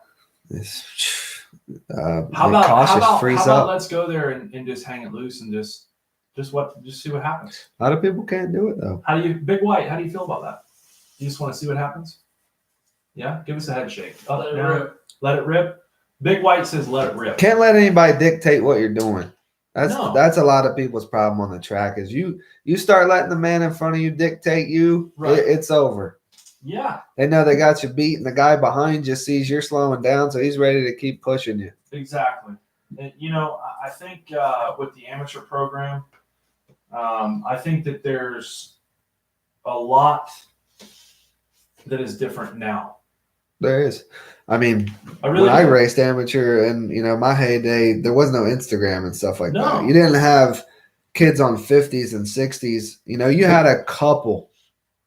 But it wasn't like, oh, this kid's already got 1750s and they're factory looking, and there wasn't nothing like that. No, but now that's all there is. You really didn't get a ride until you got on like 80s, Yeah, and then sometimes it was only sometimes. Yeah, and it was a select few. Like, and going farther back to when I raced, when I was a kid, to get a ride, I mean, I don't even know, man. I mean, I won quite a bit of races, okay? But it was so hard. My free bikes, you know where they came from? They came from a banquet at Dade City. Really? I won 2 years in a row. I'm one of the only people to ever do it. I believe the other one was Ricky Hampshire, RJ Hampshire's dad. We're the only two. They used to draw a bike, okay? Uh-huh. So depending on how many, and I don't even know, some of you guys out there that are listening, you might have been around. I think RJ, he's still in here, I believe. Looks like it, okay? Back then, they used to take, and depending on the moto wins, so like... Would you get coupons or tickets or something? Yeah, it was like a ticket. To put in the bucket? They did it for you. Okay. So say I won 50 motos that year because I ran like 4 classes. Series and shit. I would come off the track. Go right back on. My other class was on the line. My dad was holding the gate. Right. Okay. For them to wait for me, I'd give him my bike, hop on, 125, whatever it was I had waiting on the line. Boom, we're racing again. I'd be trying to win that moto too. I'd be so tired I couldn't even see straight half the time. But guess what? If I come off the track and I didn't give it 100%, boy, you better not even come back. You might as well just stay on the track back there in a sweeper. Oh man, you know what I mean? I'm going to your camper.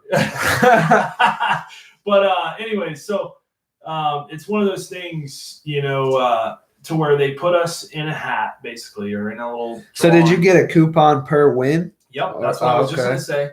So if I won 50 motos and, Joe Smith won 25, well, I had 50 entries into that hat. Yeah. And it was one of those things where, like, I won it 2 years in a row. They couldn't deny. They were like, man, we can't deny the guy. Like, he earned it because he won so many races. And that's obviously how this has happened. Right. He's got that many in that hat, and basically you're telling the other people at that point, like, hey, you got to win more. Yeah.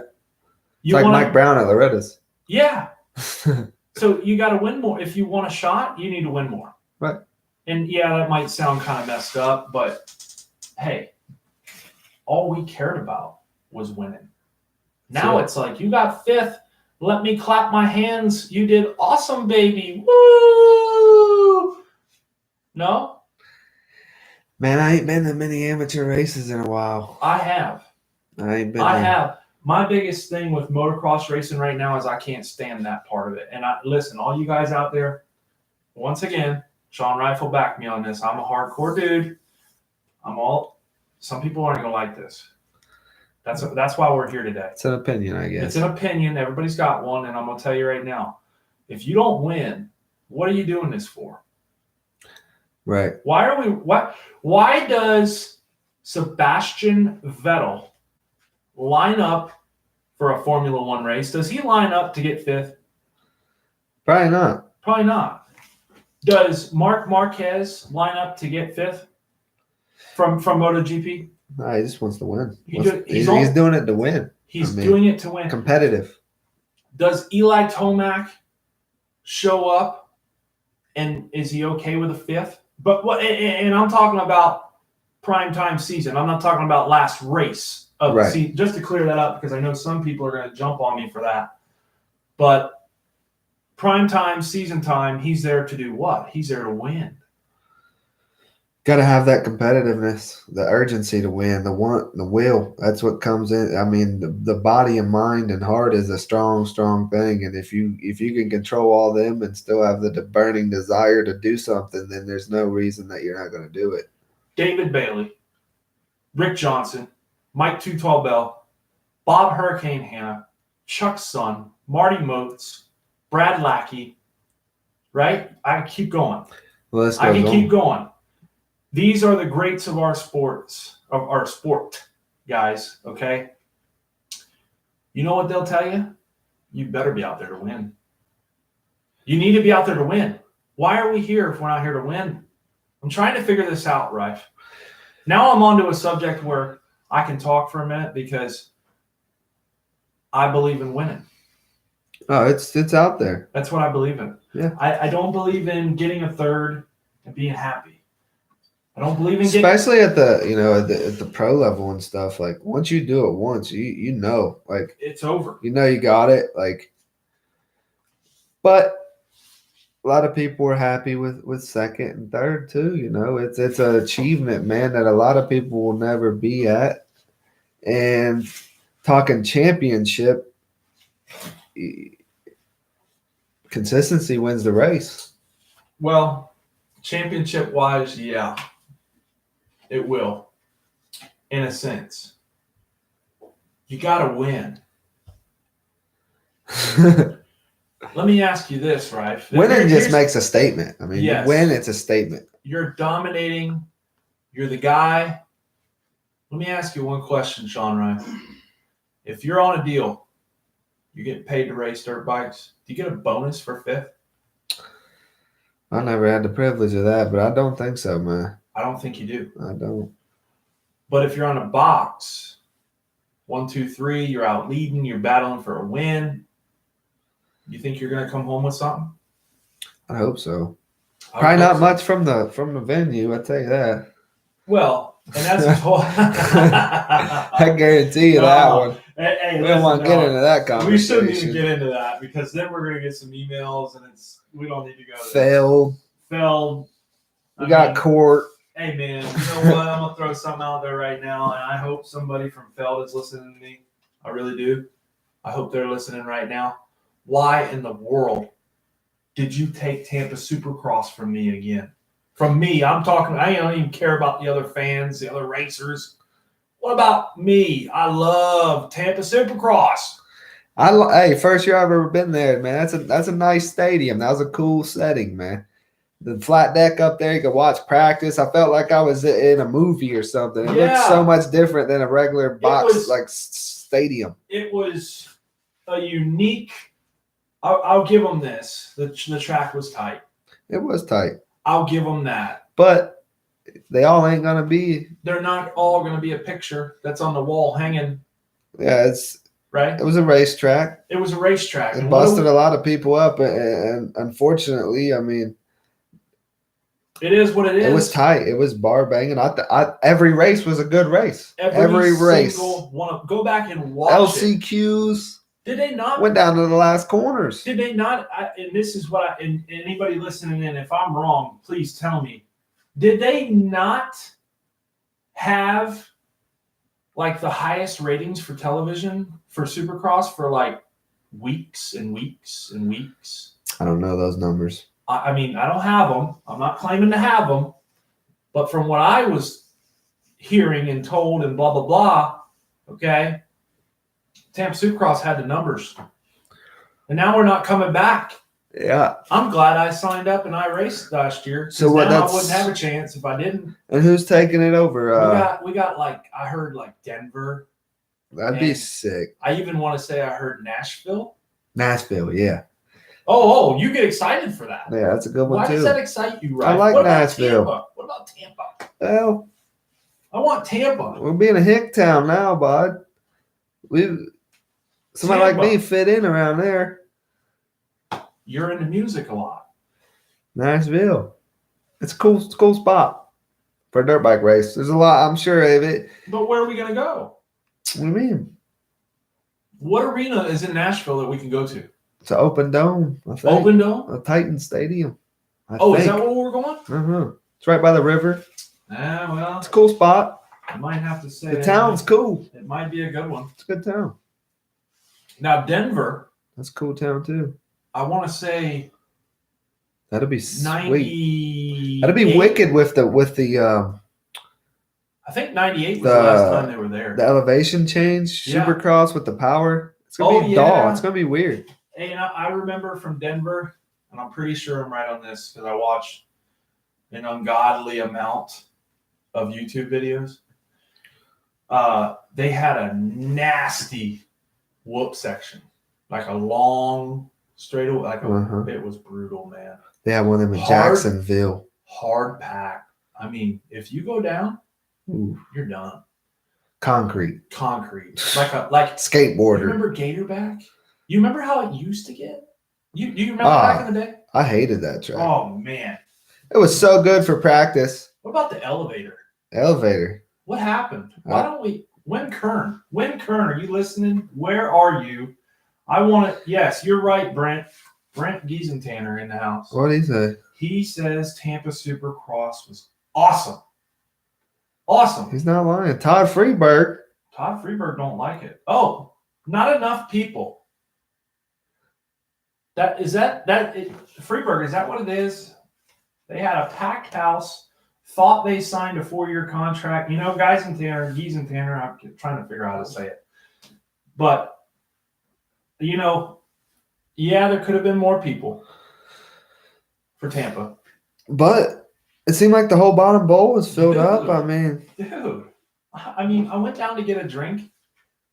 I had to wait in line for like a good at least 5 minutes. Waiting in line just to get a drink. Jason got us tickets early, so we were on like the club level. Oh yeah, that's where I was. So I went right up in there. I didn't know. You didn't? I didn't know, man. Yeah, I went right up in there. We all did. It was perfect. I'm there, and we actually where the door was to go in. We were sitting. Okay, yeah. Right where there. the flat. Right there. Okay. Kind of behind the starting gate to the back left. No. We were up like where you stand and watch. We were on that left side, but we were up right where the doors were to go in that section. Yep.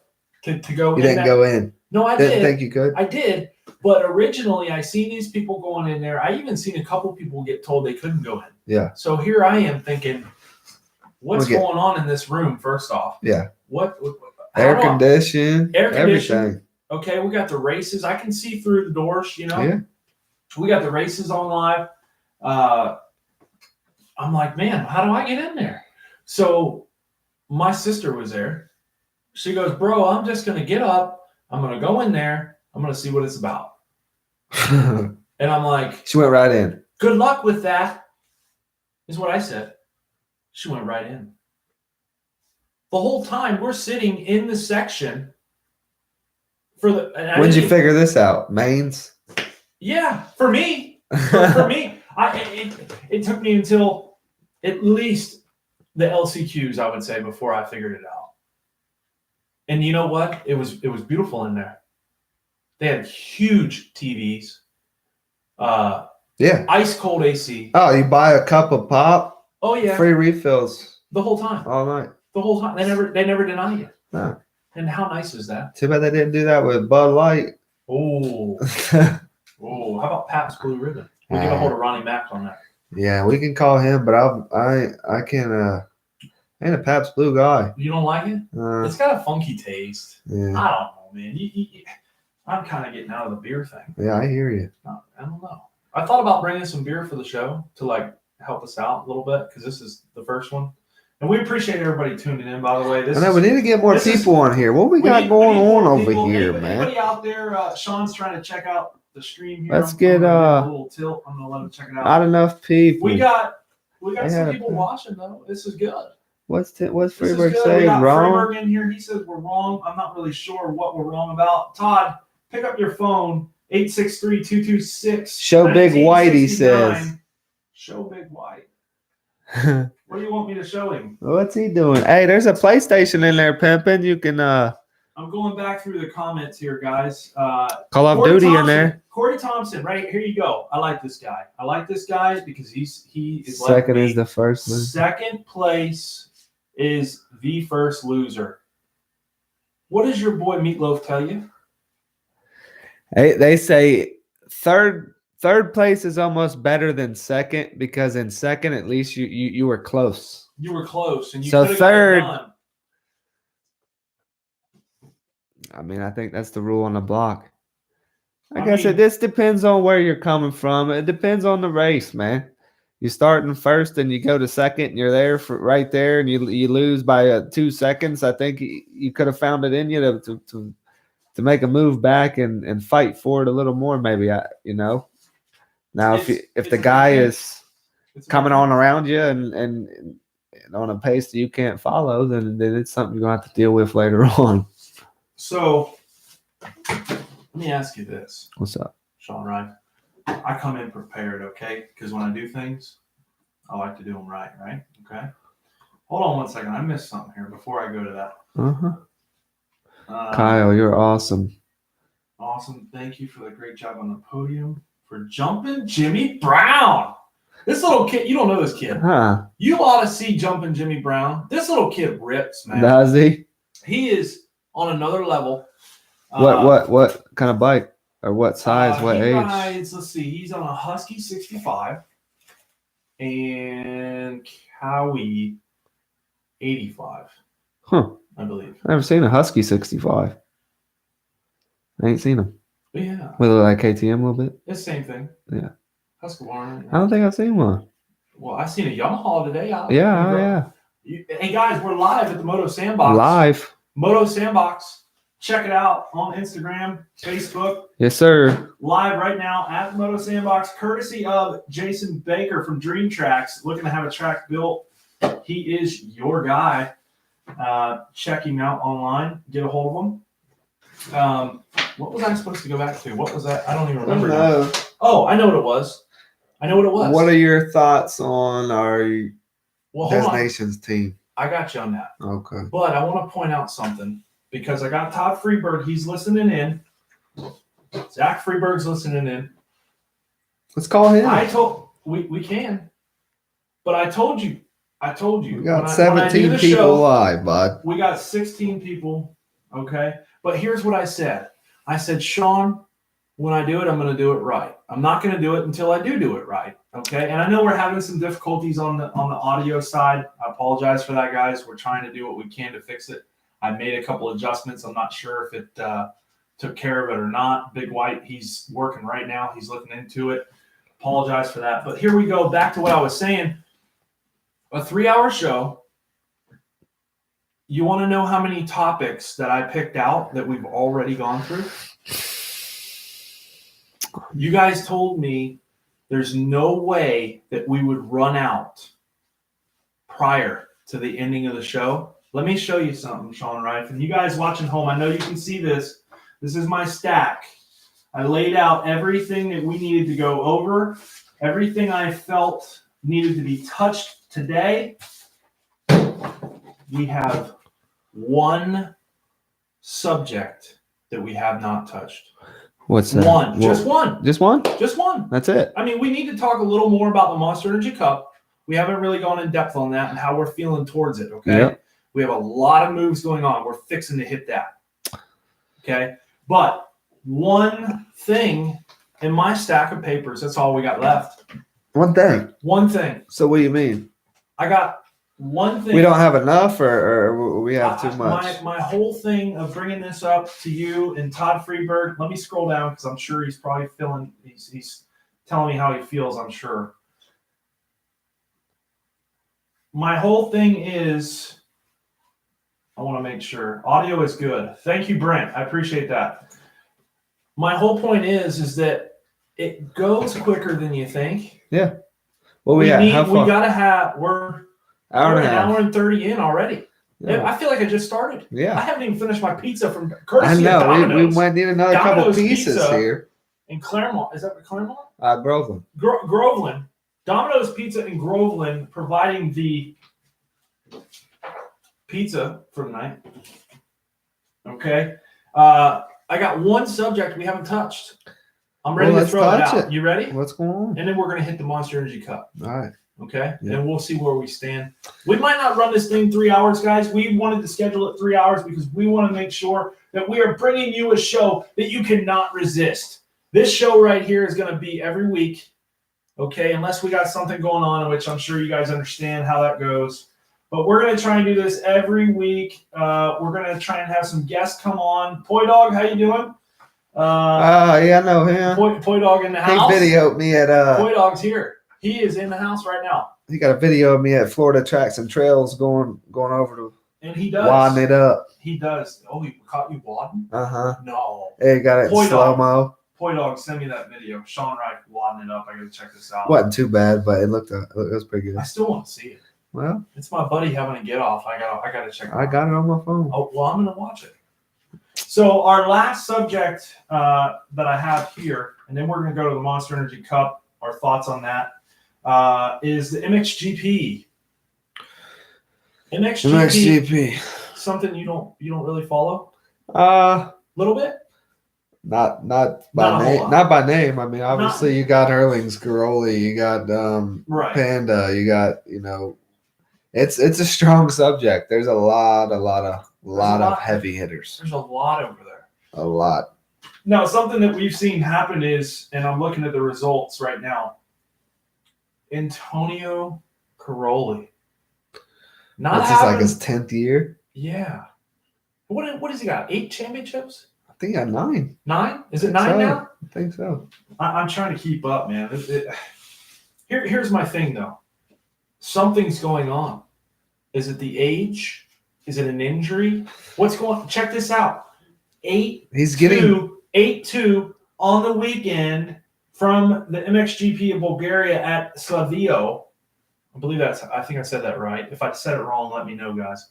But in 8-2, he comes home with 4th.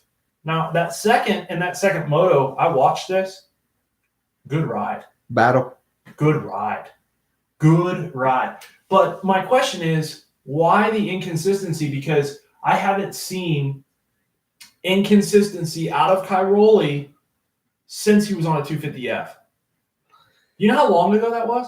It's now he's battling someone else mentally. I mean, and we're referring to the 84 bike.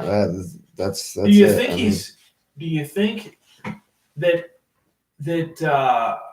Hurling's mentally has just gotten him because of the domination? I mean, when you're coming What from is- 15, 20 seconds back and Yeah.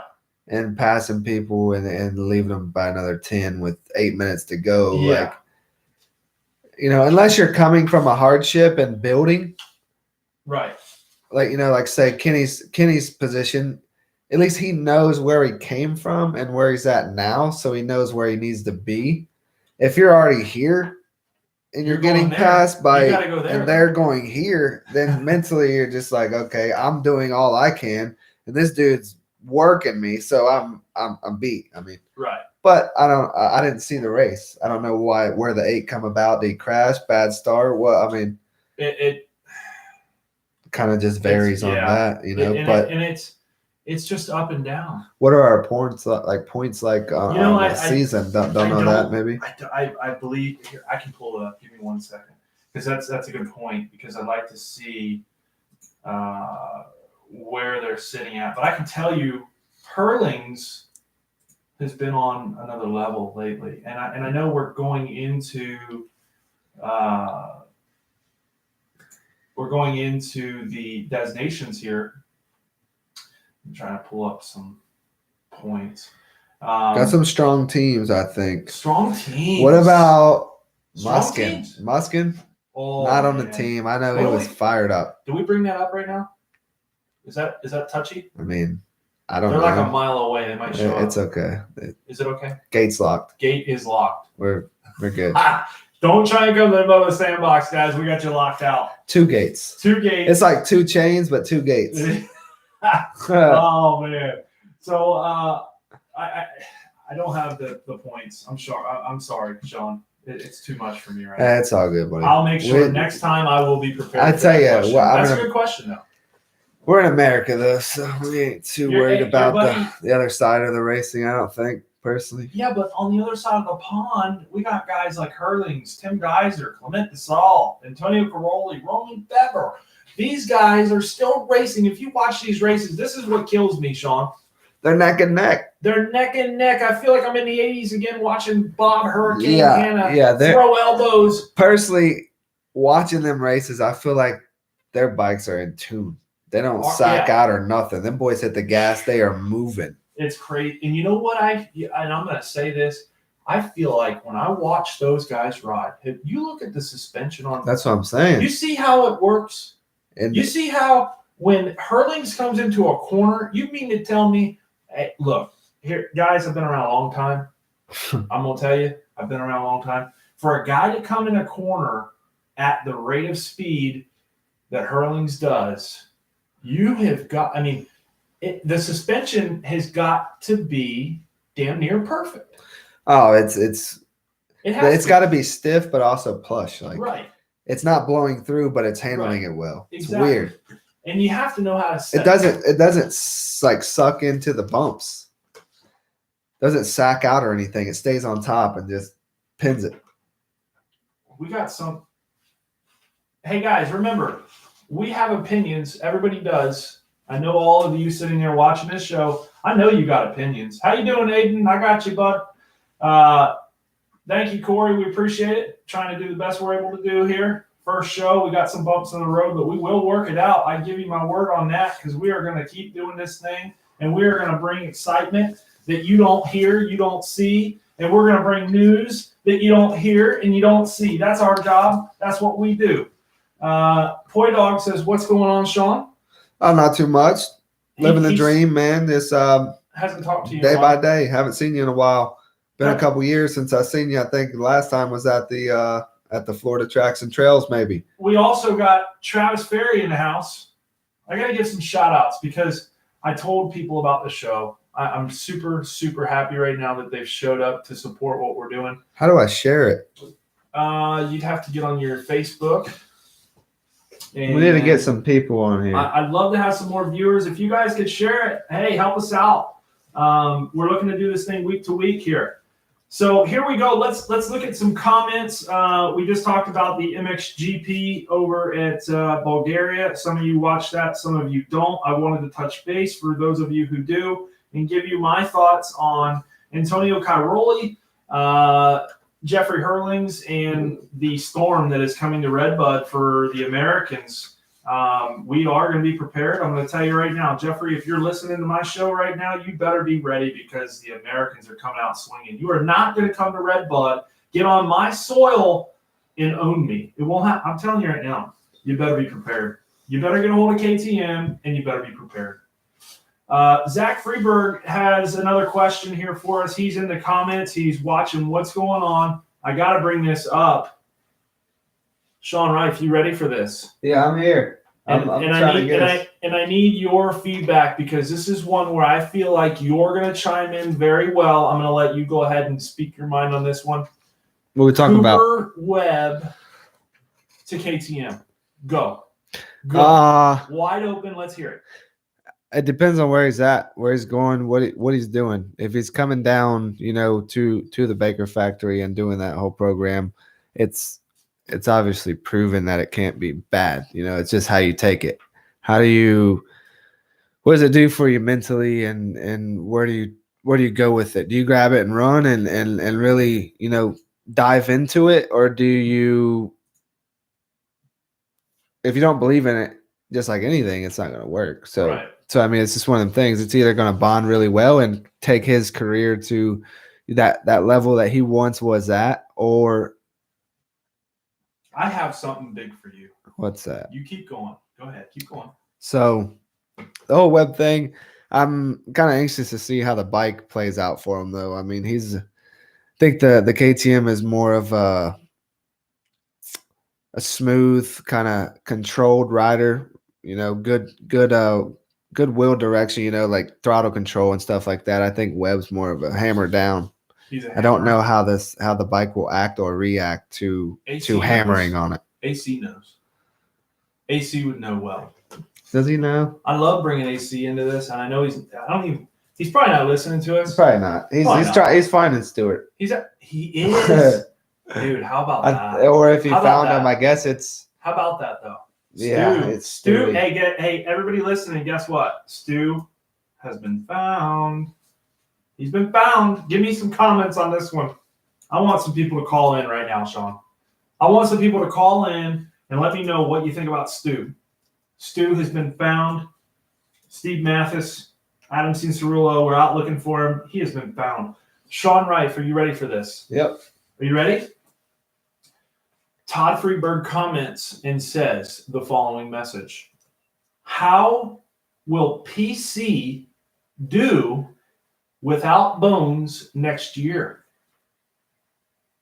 Did we just break the internet? Did that just happen? That's a good idea. Because Bones is literally probably, and I'm not knocking anyone out there, but this guy, he's amazing.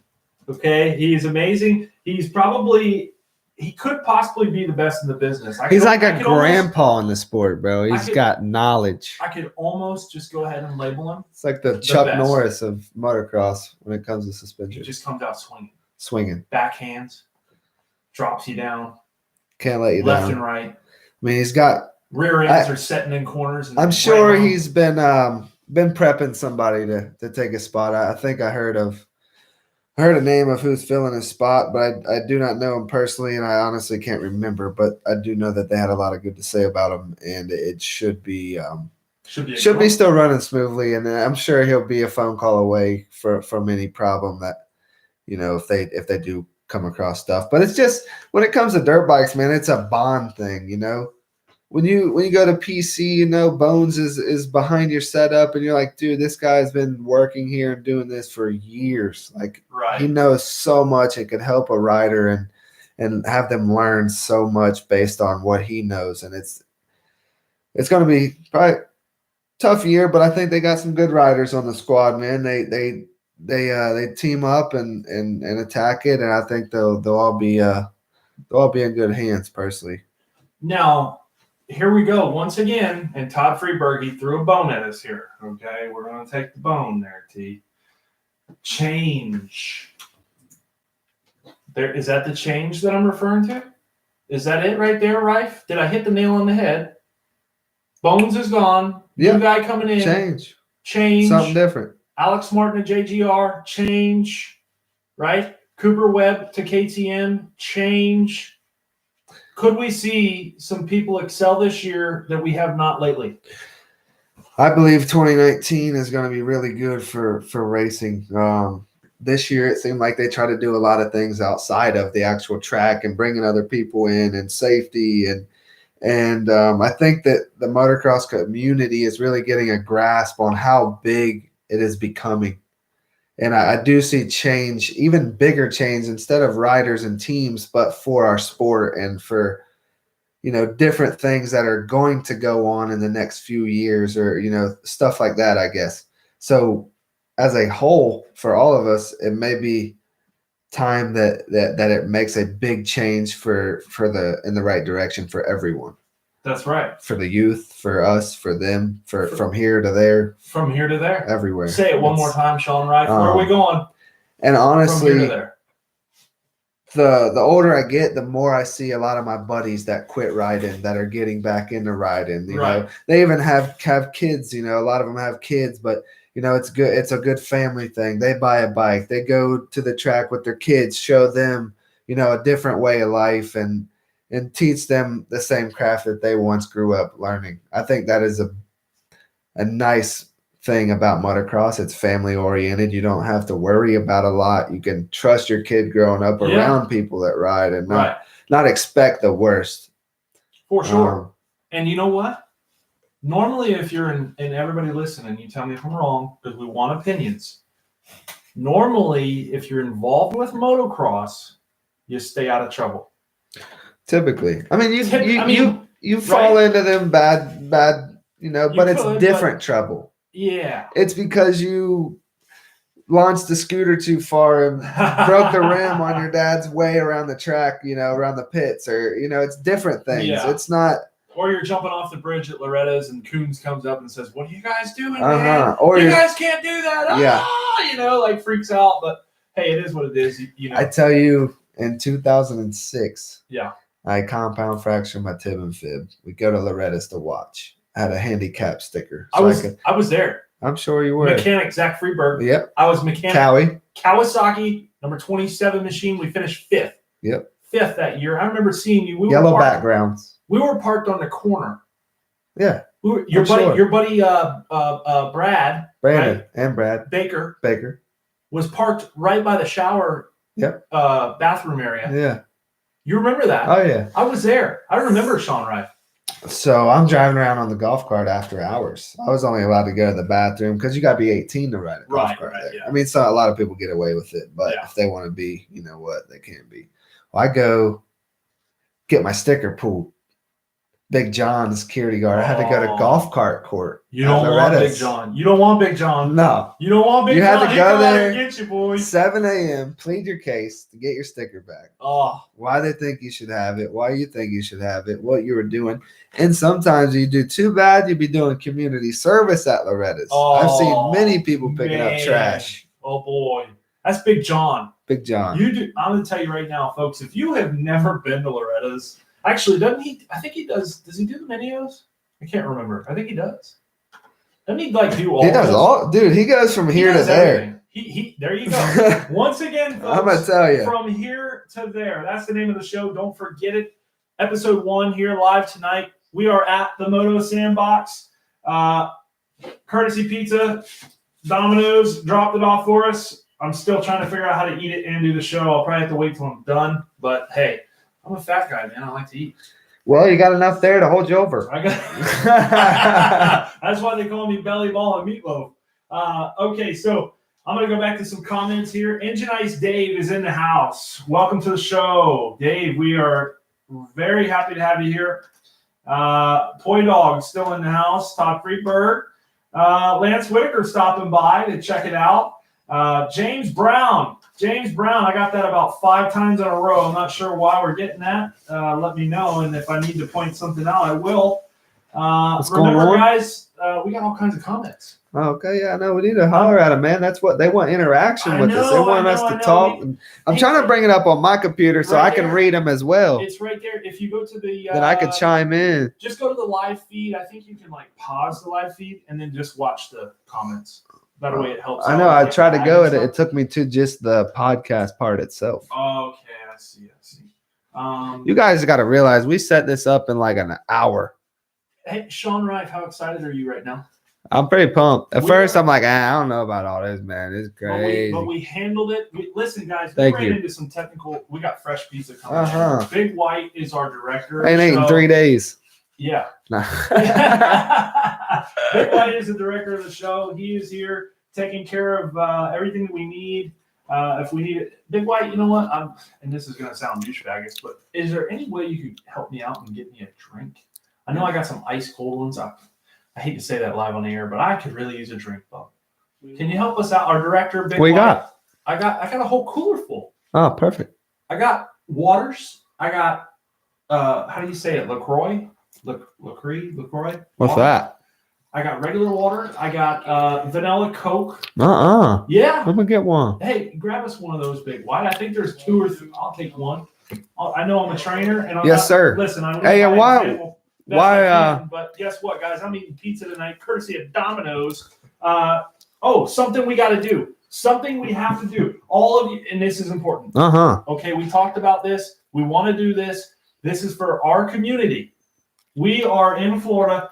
Our community is very important to us. Our motocross family is super important to us. Without you guys, we don't have motocross in the state of Florida and potentially across the United States of America. So the next 10 minutes, I tell you what, when we get, 3 minutes from now, from 8:50 p.m. Eastern Standard Time to 9 p.m. Eastern Standard Time. I hope you guys are listening. This is important. From 8:50 to 9 p.m., we're going to have 10 minutes. This is what we call the local block. I almost forgot, Sean. I know. Why do you let me forget? Oh, dude, I wasn't. You're eating pizza. That's what happened. No. You got sidetracked on me. No. No? I thought, I'm surprised to see your shoes are still on. I thought you'd be all kicked back. I got you that $300 chair over there. You guys see this? Can y'all, Sean, show them this chair I got you. Oh, look at this thing. Look at this thing. This is like a seat out of a Corvette. It's like we're going racing. And I had to bring it for Sean. I had to hook him up. Like I said, we're out here at the Moto Sandbox, courtesy of Jason Baker from Dream Track. I'm losing my microphone. How you losing it? It's falling down, though. I'm going to have to adjust. Courtesy, I'm going to let it fly. Courtesy of Jason Baker. Oh, my dude. Tracks. We are live on scene right now. Thank you. At Moto Sandbox. We are coming to you live. Track was beautiful today. Rain has kept the dirt nice. I checked it out as I was coming in. I'm trying to. Had a couple guys ripping. Can we throw that out there or no? Yeah, that's good to go. Can I throw? Can I throw names? I'll let you throw it. The recently crowned Super Mini champ at Loretta's Nate Thrasher was here today, and his buddy Sage. Mathis, I like Coke too. They I know you're listening. Put him a track together today. It was actually really, really good. Jason's son Jace was ripping around. He's got a new Yamaha 65 that he's been riding, and that thing is pretty epic. I'm gonna tell you right now, guys, the Yamaha 65. I haven't seen one in person.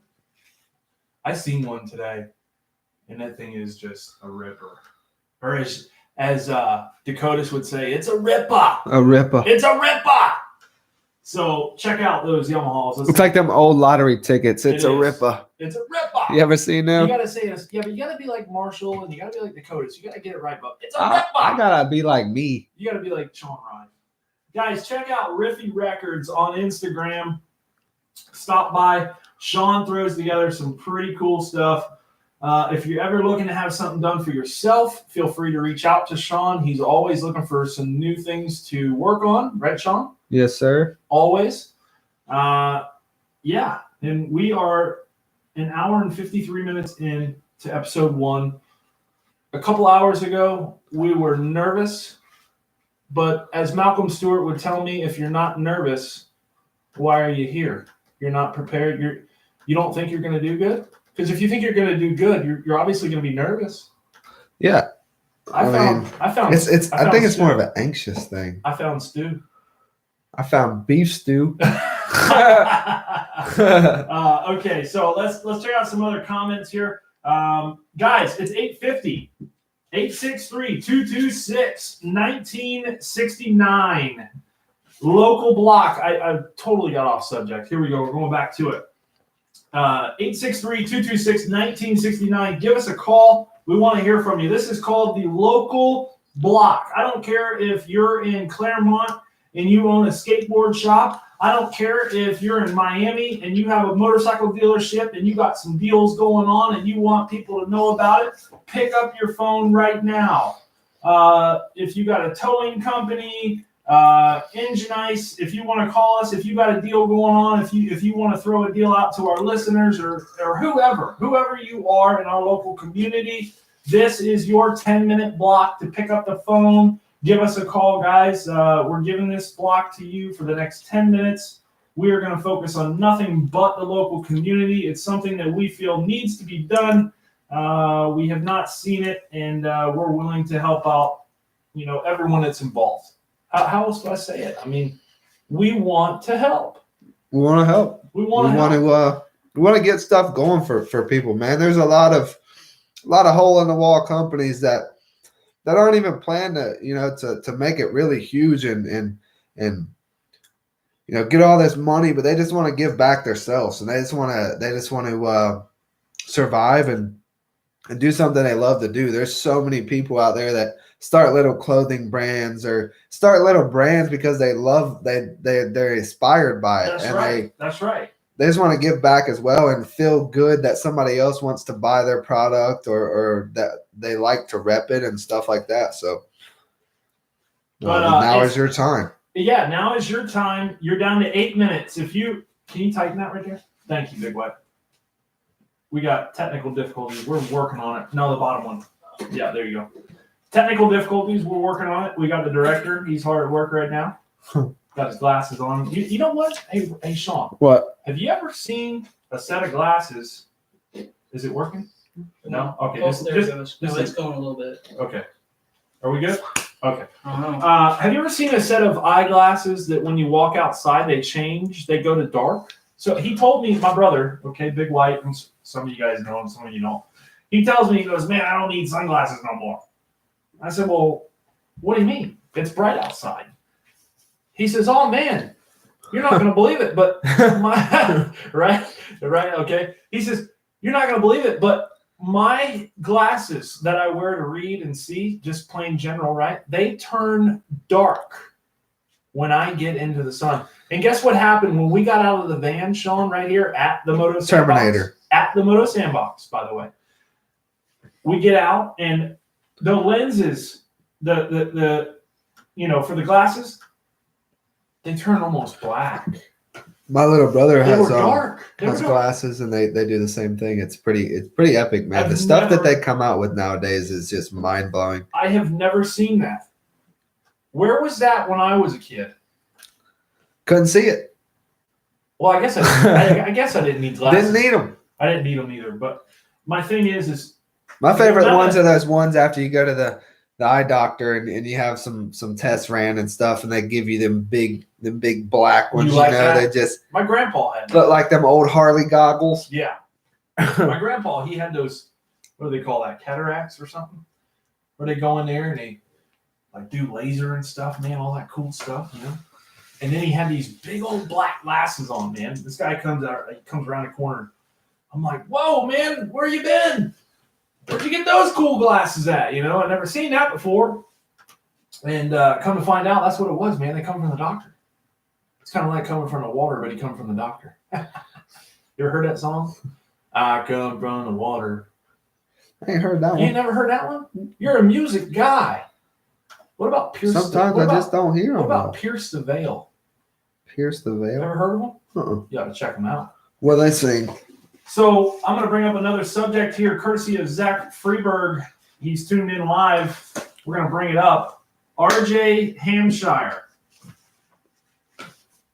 RJ Hampshire, last 2 rounds.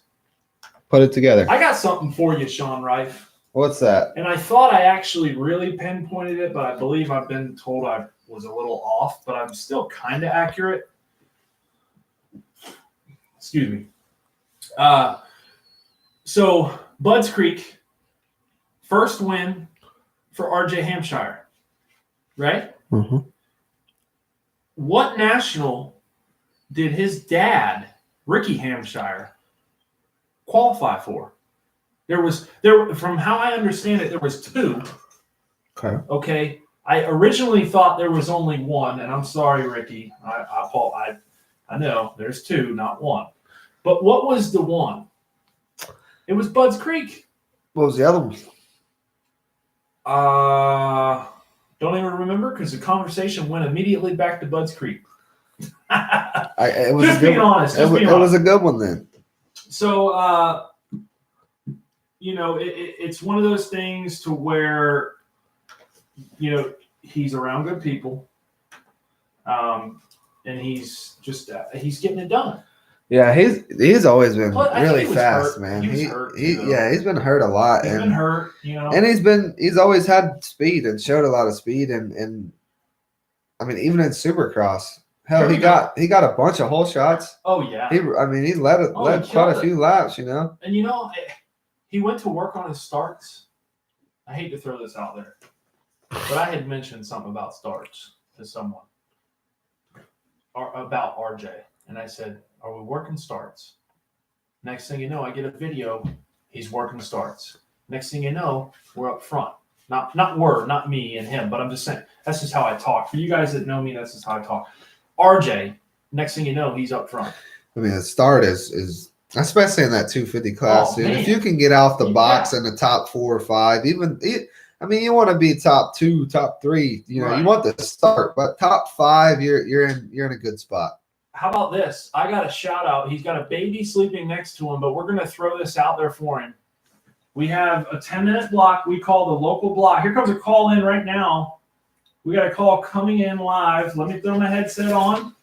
But Mellow Mangrove Charters. Check them out online. Mellow Mangrove Charters. Okay. This guy will take you out there and he will help you come across the best in the sea. We are live right now. We got a caller coming in. How you doing? Welcome to From Here to There. This is episode 1. We're happy to have you. Freeberg, Zach Freeberg, on the line right now.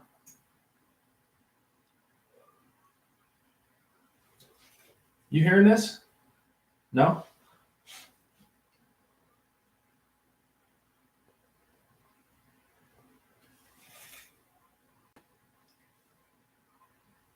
Well, I'm going to say that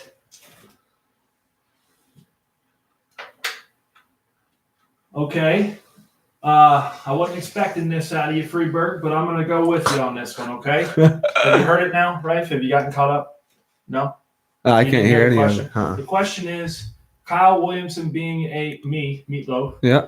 being a part of the program with RJ Hampshire when he was a younger rider developing forward, how do I feel about that?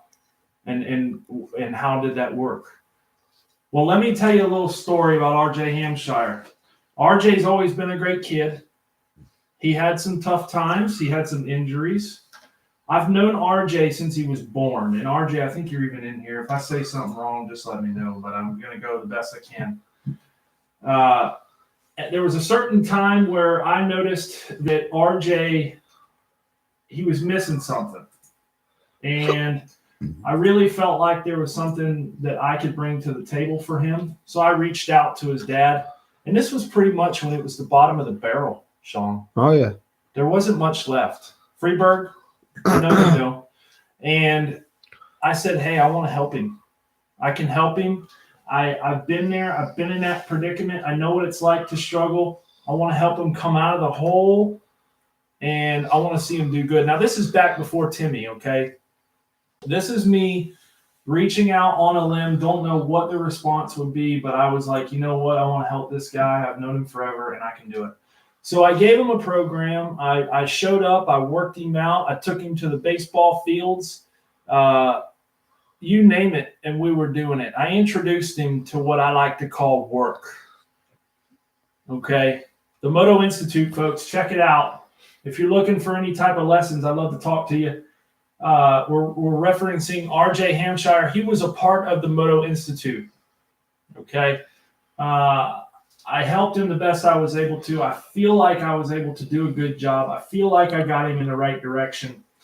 Shortly after, he transferred to a team, got some help, ended up making some changes.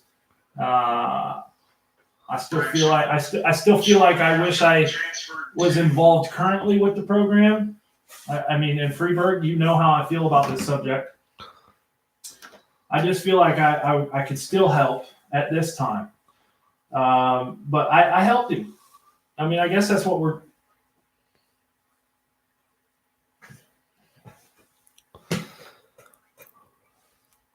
And I'm not telling you that I know everything because, I mean, God knows that I don't. But I have an eye and this comes from my father, I believe. I don't talk about him a lot, but I'll bring him up. He's got an eye. My dad's got an eye for people, okay? And he'll tell you, look, the guy's got it or the guy ain't got it. For me, it's watching a rider, pointing out what I see a weakness is. And I was talking about this earlier. Even Eli Tomac has got a weakness. I'll point it out to you, Sean Ryan. I'm ready to hear it. Zach Freeberg, you know I can point out the weaknesses. So for me, like I said, I still currently feel like I can help him. He's, doing his own thing and this and that. But, there was a point where I did help him, and I felt like if you want my words, and I mean, some people might disagree, but I feel without me reaching out and doing what I did, I feel it could have ended differently. We would not see RJ Hampshire where he is if I didn't reach out and say, hey, I can help. What age? Is that what age around was this? Is that what we're looking for, Zach?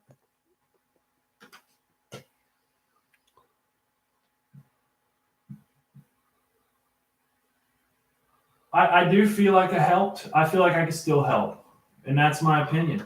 And he's an awesome rider. He's doing a great job. But sometimes you got to have a certain someone to bring a certain something out of you. And that person needs to know how to do it. And that's how I feel. The Moto Institute. If you want to join us, check us out. themotoinstitute.com. Zach Freeberg, tell us a little bit. I had a 10-minute block here. I know you've made a new venture. Some people know what you're doing currently. Some people might not have talked to you for a little while. What is this new thing you've got going on? Tell me a little bit about this new deal you got here with these canisters, or what do you call them? Dumpsters, canisters?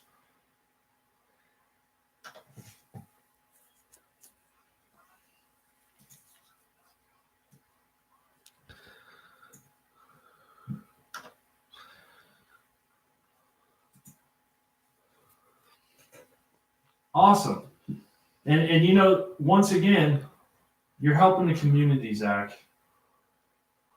You do realize that, right? You're helping yeah. And you know what? I got to bring up something because, a lot of people know I announce at Tampa. Yep.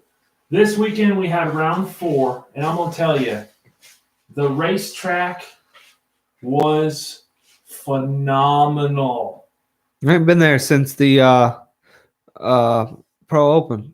Phenomenal. For me to say phenomenal, do you know what that takes? Must have been pretty darn good, bud. I'm telling you. Freeberg is on it right now. If you guys have not been to Tampa, you're missing out. We got inside ruts. We got outside berms. We got it all. And I'm talking the cake mix. Oh, my Lord. I'll tell you one thing. The rain, I'm sure Freeberg's been getting hammered down, too, with the rain. I'm telling you. It's good, but it's bad. So, Freeberg, tell me something that we don't know. Is there some news out there that we might not know of? You got anything for us?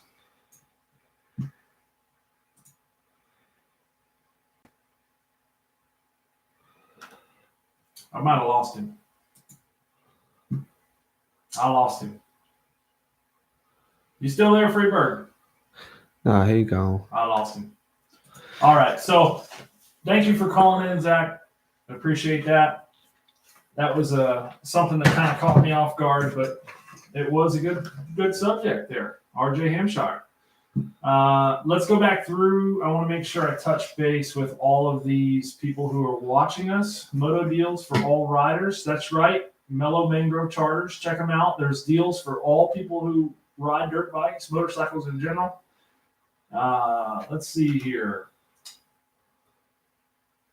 I want to make sure I touch base here on all of this. I don't want to miss nothing, man. This is show number 1. We got to do it right, Rife. Isn't that what I told you? Yeah, we're doing it. We're doing it right, man. We're doing it right.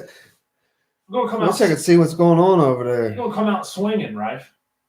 It won't let me. It don't want me to holler at us. It don't want me to go live with us, man. We got Travis Ferry. Travis Ferry, Yeah, brother of Tim Ferry. brother of Tim Ferry. Is watching the show. Yeah, he knows. He's checking the show. Guys, got a lot of knowledge. Oh yeah, the amount of knowledge just from these people watching that are in the comments. Oh man, I'm telling you. Got a presidential sure. debate. No audio from Freeberg. Poi Dog, I apologize, bub. I do.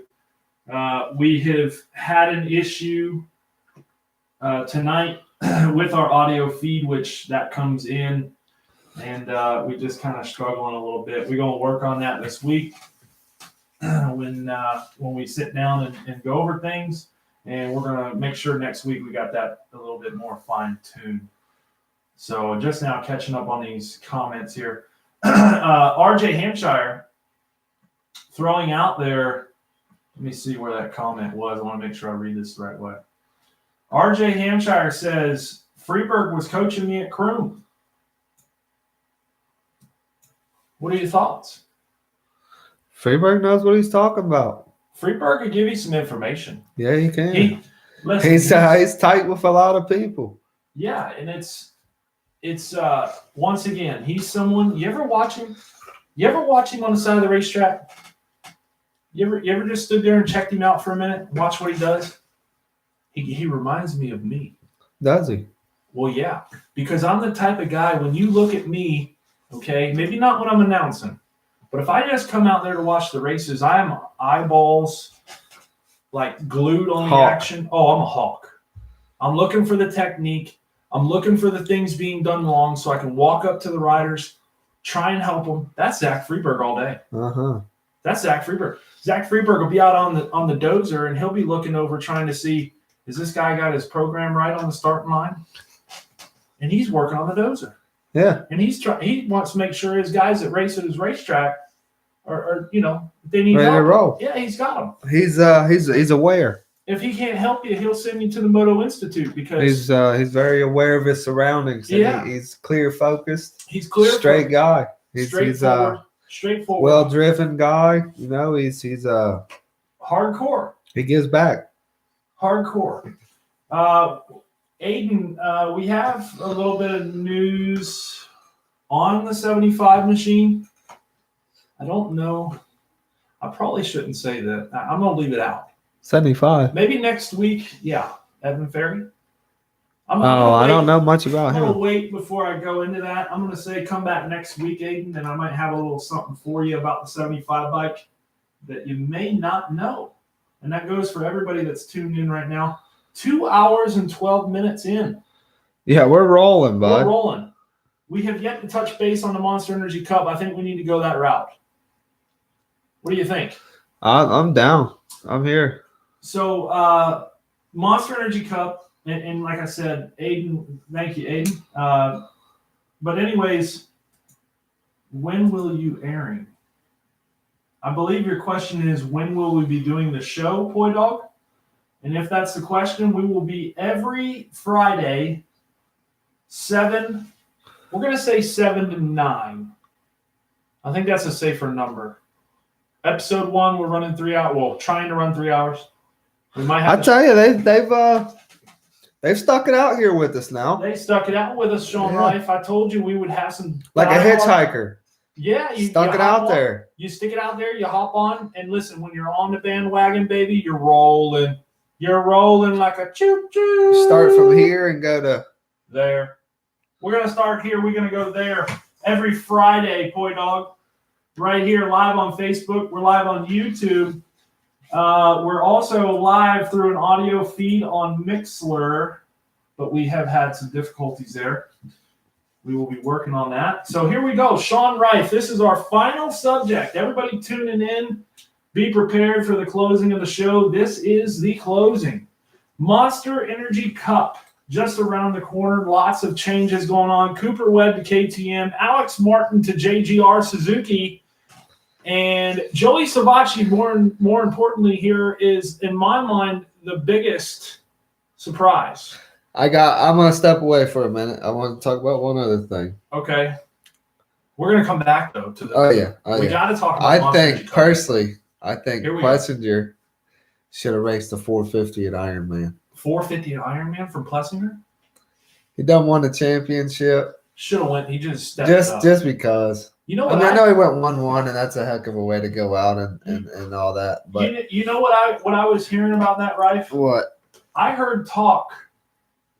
Okay, I heard talk of a 125 from Aaron 125 Plessinger on a- at Ironman. Didn't see it. I didn't either, but I heard it. I heard it. You did? I heard it. I heard it. I like your idea better. Yeah. I mean, and that's my opinion. Guys, Think if he remember- had went out there and went 1-1 in the 450. yeah. If he Not would've saying it. I mean, it's a what if at this point, but it was muddy. I mean, it takes two good starts and keep her on two wheels and stay focused and roll it. It ain't like he got the speed. I mean, but hey, no reason to step out your element, you know. No, because and I think what he's looking at is the big picture. Yeah. I think he's looking at Monster Energy Cup going, man, I'm going to come out swinging. These guys better be on their toes. If they're not, I'm going by them. I mean, how do you feel? I feel like the 450 is a Talk to me, different. Ryan. Don't get It's quiet a. on me now. Listen, we're 2 hours and 16 minutes in. Don't fade on me now, Oh, right? I ain't fading. Let's roll. Fading like a fart. Fading like a fart. Is that I'm right here. Where's Live. Ronnie Mack at? Ronnie Mack, we're calling you out. You better get on this show. Larry and Ticer, I'll tell you how to do it just Sunday. That's how we roll. All right, so Monster Energy Cup predictions. Monster Energy Cup predictions. The number 17, Kawasaki. Is he going to be in the top 10? For sure. Where?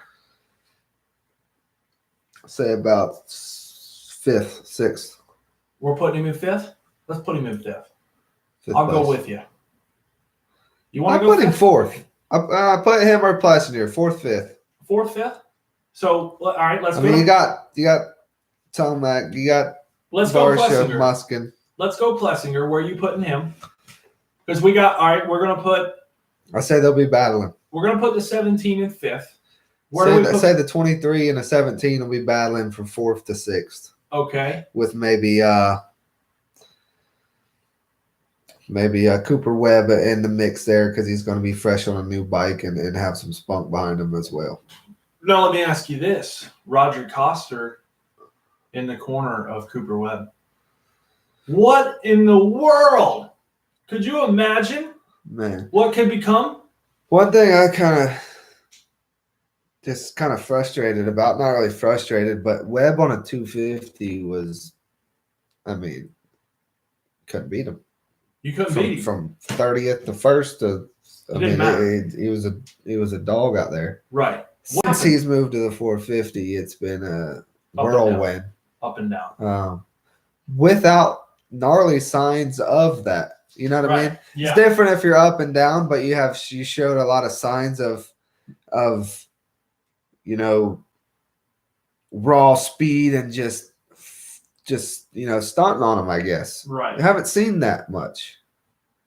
Well, I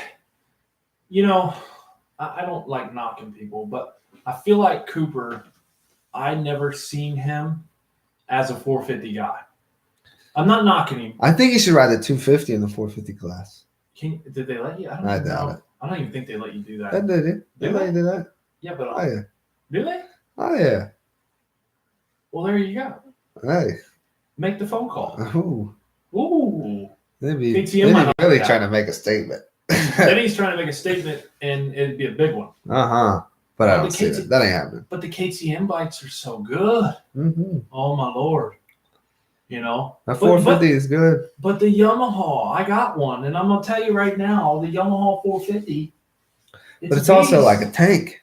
Well, I'm a bigger dude. I like it. You're a bigger guy. I'm a bigger guy. That's why they call me. Where did I get the name Meatloaf? Who is the guy that gave me Meatloaf? Who is the Probably guy? sitting right here. No, Who? My dad? you gave me Shrek. Shrek. Yeah. Who's the guy? Meatloaf. We like to call him. I can't remember. Scrooge. Yes. Yeah. Maybe Flagger Dan. Flagger. Where is that guy? He's working. He's chilling. Oh my Lord. He ain't in Flagger dirt Dan. bikes anymore. I'll tell you that one. Flagger Dan. If any of you knew Flagger Dan, let me tell you a little something about it. Flagger Dan was a beast. Hmm. This guy, listen, you go down, bam! Flagger Dan was on the job. He was there. He was ready to go. Yep. You know, he didn't miss a beat. It was like care flight. Yeah. There in a minute. There in a Right second. there. In less than 30 seconds, Oh. boom. Dude, we was at Oak Hill in like 05. I was there. Rhythm section through the middle, big gnarly set of rollers. Kids down every other second. Oh, yeah. Flagger Dan hit the whole section. It didn't matter. He was left, right, back, forth. Oh. If the kid was down over here, he'd get him handled, then he'd go to the other one. Flagger Dan, if you're out there, I don't know where you're at, I want you to call in the show. Oh my God. I want to hear from Flagger Dan. We don't want Flagger Dan calling in, bud. All honesty, though, I got the name Meatloaf from the Scrooge. That's what we call him. The Scrooge. The Scrooge. I can tell you a story about that. We have time. Flagger Dan We got 40 minutes. Flagger Dan gave Scrooge the nickname Scrooge. No. Yeah, he did. Flagger Dan gave Scrooge the nickname Scrooge. Yeah, he did. That's news to me. Uh-huh. But anyway, Scrooge gave me. Yeah, so it's like he gave me the nickname. Revolving circle. It's a revolving circle. He gives me the name Meatloaf when I was your mechanic. Yeah. I still couldn't tell you why. I guess because I'm a bigger dude and maybe I look like Meatloaf, the singer guy. I don't even know if you guys. You just need some ketchup on you, bud. I need a little bit of ketchup on my head up here. Take my hat off, put me a little ketchup on there. I look like Meatloaf. But good guy though. Yeah. Oh yeah. One of my favorite to sit down and talk to. You know what? We got to get him on the show. We're gonna get him on here. They ain't gonna be ready for that one. Oh, they are listen, not guys, gonna be we get ready the for that Scrooge one. onto the show. I'm gonna tell you right now. Just be ready. Just be ready, because this guy, he will. How do I explain it? Baby, you said. How do we explain the Scrooge? He's gonna tell you how he feels. There you go. It's not gonna be what you want to hear, but it's probably gonna be the truth. It's gonna be the truth. It's gonna be stuff you ain't never heard. A lot of knowledge, a lot of funny stories. A lot of funny stories. He said the other day that my sister's cheer practice was like racing. He said, you got to go to Columbus. You got to go here. He said, I think they charge us double and give the school a discount. Hey, how about this? Todd Freeberg. Hey, Todd Freeberg, I know we're on Monster Energy Cup. I get it, but I can't help it. I love communicating with our people who watch. I love this. Todd Freeberg is still here. He has been in here the majority of the show. He says Flagger Dan, and he's got a target. It looks like a bullseye. Oh, okay. I believe that's what that is. Well, you don't have a flag off? But here we go. Let's scroll down because Aiden Rourke, he is a flagger too. Aiden Rourke is a flagger. He does a damn good job. Hey, I hear you. Okay. As I scroll down, look at this. Flagger Dan. He ain't got nothing on my flagger lady. Have we got a challenge? We've got a challenge. We got to get this flagger, on. Listen. I don't even care about finding Stu. Let's find Flagger Dan. Flagger Dan. Flagger Dan. We're going to do a flag off. Next Pro Open. Next Pro Open. I want the Flagger lady. I want the Flagger Dan. I want them out there. I want the helmets on. I want riders down over here and riders down over there. We're going to have us a challenge of what flagger could do a better job. Flagger Dan or Flagger lady. Give us your votes. Aiden will be the judge. Aiden, you can be the judge. You hear that? Sean Rife is giving you full control. He says, hell yeah. He says, hell yeah. Aiden Rourke's hardcore. You know what? We could throw him in there with Flagger Dan. Oh, buddy. Oh, man. Oh, I'm going to tell you right now, this guy's wide open. We'll go live with all the flaggers. What? You know what? Hey, we're always thinking, I'm losing my microphone. Guys, this is bothering me. Better in your mind. Better than my, I know I lost that. It's all right. I found it. You had to go back there, right, to find me here. Needed a spatula to scrape it off the ground and everything. Oh, man. So, okay. Look, Scrooge is calling in right now, bud. Oh, my Lord. The Scrooge has gotten word that we are live right now, and he is calling in. I don't know how to get him because my audio is a little off. I don't know if we can just put him on speaker. Does that work? Hello. We got Scrooge. We got you live right now on the new show. It's called From Here to There. We were just talking about you. I think your ears might have been ringing. Probably. What kind of opinion can I expect out of the Scrooge? All I got was a giggle. basically the Scrooge will give us the most honest opinion, the most accurate opinion that he has. And chances are it's going to be something you haven't heard. I got him rolling. What is your what's your picks on the Monster Energy Cup 450 class? What's the rundown? Top 5. Top 5 from the Scrooge. Here we go. Tomac, He's got Tomac, Anderson, Barsha. Ooh, he's got Muskin in 4th. Uh-huh. Where do you see Plessinger and Savachi? What's your indicator on them? Plessinger and Savachi. We got a call in right now. Scrooge is online. I don't know if they're ready for the 450 class yet. Oh, here we go. Got to get that closer to the mic. We got to get him on. We got to get the Scrooge on the show. We got to fix our audio, Scrooge, and we're going to have you on show next week. We're going to put you on because that right there is an opinion that matters. He says, and in case y'all couldn't hear him, he says he's not sure that Plessinger or Savachi are ready for the 450s. He's not sure of it. He's not 100% sure. Here we go with another opinion. Now, this guy is seasoned. He's a veteran. He's got an eye as well, just like Todd Freeberg or Zach Freeberg or anyone that's been around for a long time, Sean Rife, Jason Baker at Dream Tracks. These guys got an eye, and they can tell when things are right, when they're wrong, when people need to make moves, when they don't. The Scrooge says that he is just not 100% sure right now that it is that time. Maybe, what about if we get down to January? Do you think we'll be prepared then? I think Plessinger will fit a 450 a lot better than Savachi. Why do you go there? Is it? He'll probably be able to do some damage once he gets a couple races under his belt. I think he might be one to look out for sure. He said Plessinger. So he's saying Plessinger, once he gets a couple under his belt, is going to be like dynamite, and he's going to be the one to catch fire. He just does not see it happening with the 17 bike. Now, we've known the 17 bike for a long time, Scrooge. We've been there. We watched him at every level we could look at. And I don't know. I think I'm going to disagree. I think I'm going to say the 17 is the top 5 guy come 2019. Well, he'll probably get the whole shot. There you go. But, hey, 90% of the race is getting the whole shot. Am I wrong? Well, you're probably right, but can he hold? 3/4 of the way through the race where the whole shot gets you. That's what. That's where that 450 puts a beating on you, and then you hit a wall. His damn tongue will be in the spokes. What did he say? Said his damn tongue will be in the spokes. His tongue will be in the spokes. I ain't never heard of that one. See, this is the best part about having the Scrooge on the show right now. I wish you guys could hear him better. We got him up to the microphone. You might be hearing him. I'm not sure. Big White's giving us a thumbs up that it's going okay.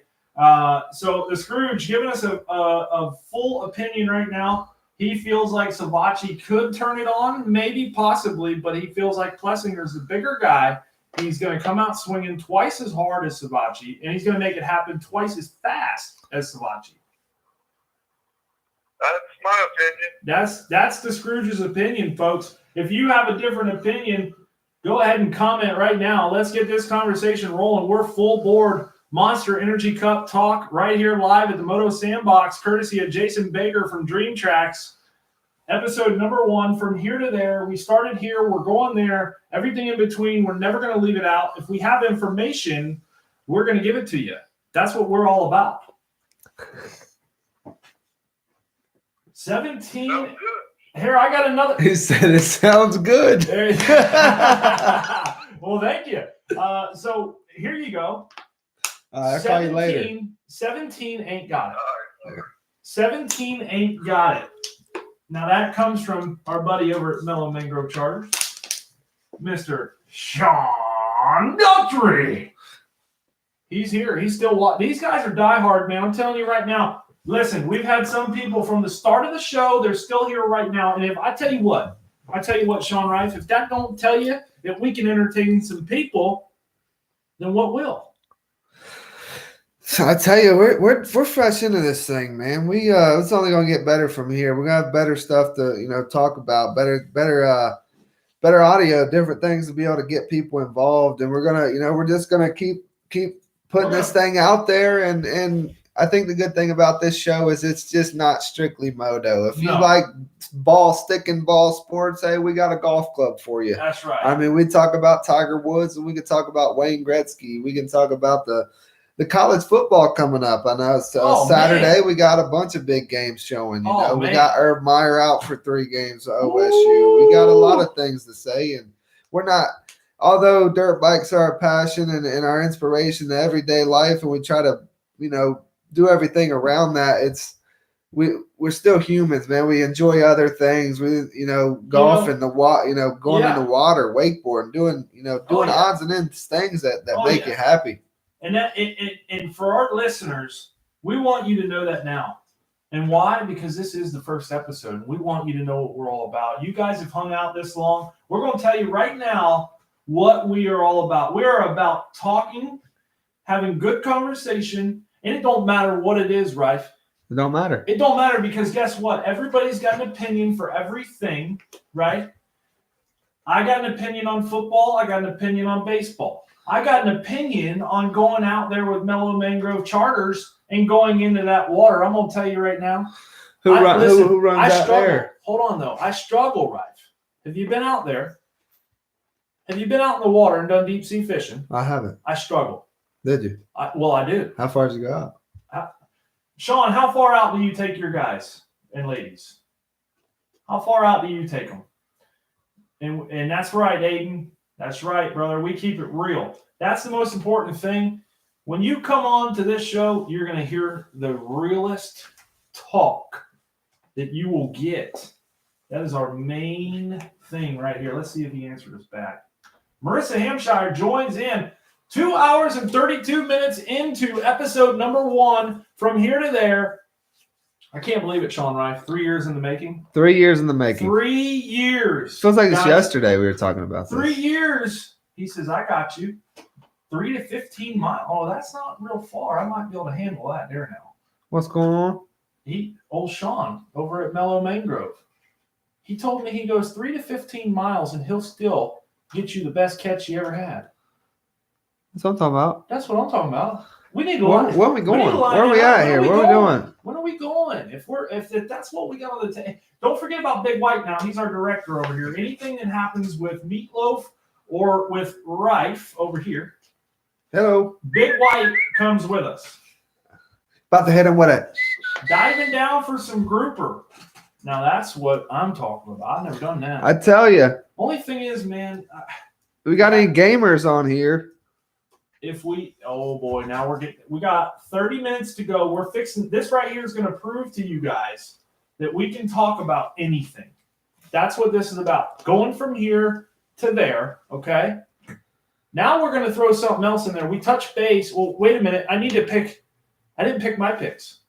Okay. All right, let me pick my picks real quick, and then we're going to jump over to one more subject before we end this thing for tonight. Monster Energy Cup, my picks. You guys ready? Here we go. Honda in the number 94 bike. Take the win. Take the win. Okay? Mark my words. Demandingly. I'm going to tell you. Honda and the 94 bike take the win for every moto. Every moto. Every the moto. meal ticket. Meal ticket, comes home, and we eat some Domino's pizza with him. Ooh. And we talk. No? Yeah, oh yeah. We're ready. We'll talk about it. We'll talk about it. At the Moto Sandbox. Thank you, Jason Baker from Dream Tracks. You are the man. Thank you for having us out here. Okay, so there's my winner for the 450s. Second place in the 450s. You want to know where I'm going to go with this? How can I go comment on there and add them? You can go comment. You just go on there and you hit play. When it won't play it. Oh, Bubby. For That's so me. good. Okay, so my second position in the 450s, Big White, can you help him? Somehow? We got to make this happen for Sean Rice. Put him on the phone. I've been trying to do this for a minute. Okay, so It won't play the anyways, video on the computer. first place, I'm going with the 94 bike, factory Honda ride, Ken Roxon. Second place, Monster Energy Cup. I'm going to tell you right now, factory Yamaha, and I don't know if it's going to be a 23 or a 7, but I'm putting him in the second spot. I like it. I'm going to put him in the second spot. Aaron Plessinger. I'm picking him to run in the number 2 spot behind Ken Roxon at this year's Monster Energy Cup. If you got a different opinion, let me know. I'm right here paying attention right now. I'm staring at the screen. I know you guys can see it. And that's my guy I'm going to put in second. You ready for third, Sean? I'm ready. You Who ready we got? for Who we this? got? This? Justin Hill. No. No. You're not far off. You ready?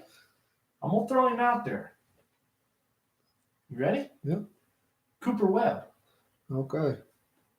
1, 2, 3. Ken Roxon, Aaron Plessinger, Cooper Webb at the Monster Energy Cup. Webb comes out on a new bike swinging. Barsha, I'm going to put in 4th. So you're putting Tomac 5th. Nope. I'm putting Tomac crashed out. I hate to say it. I just feel like something's going to happen to the Kawasaki camp. And listen, I don't wish that upon anybody. I just think that something is going to go wrong. I feel something is inside of me saying, you know what? You can only have so much go right. Somebody else's time to shine. Yes. There you go. I love Eli, his family. They're great people. I mechanic for him back in 06. I was a house mechanic. Great people. But I just feel like everything has to come to an end as far as being able to dominate and do things a certain way. So this is where I'm at. I got first Roxon, second Plessinger, right? Third Webb, 4th. Who did I say 4th? I already said 4th. You said Justin Barsha. Oh, Barsha, 4th. That's right. Barsha in 4th. My 5th place guy, and this is because me and Sean picked this together. Number 17, Joey Savacci. That's who I got for 5th. I like it. Monster Energy Kawasaki ride comes out top 5. And then that's it. I don't even want to bring up anybody else. I think that's it for that. Okay, here we go. Final subject. I know I said Monster Energy Cup, but guess what? We're just going to keep on going. We went this far. We might as well keep on going, right? Yeah, We've only got 23 minutes to go. We have achieved our goal of a 3-hour show for episode number 1. From here to there, we started here, we're going there, and everything in between. Sean, you're not going to believe what he just posted. Who did? Final subject of the night, video games. I know a lot of people like them, a lot of people don't.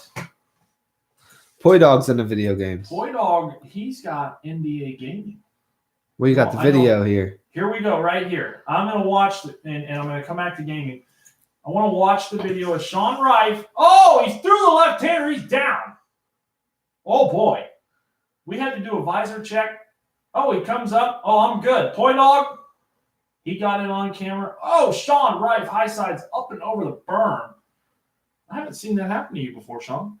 No, What that was happened spur there, of the bro? moment. Caught me off guard Caught there. you off guard there? All right. Dude Thank said you that's there. what Thank you. happens Thank when you you there. ride in jeans. Who said that? Dude that commented on the video. Oh. Well, Riding in jeans and put you over the bars. Don't do it.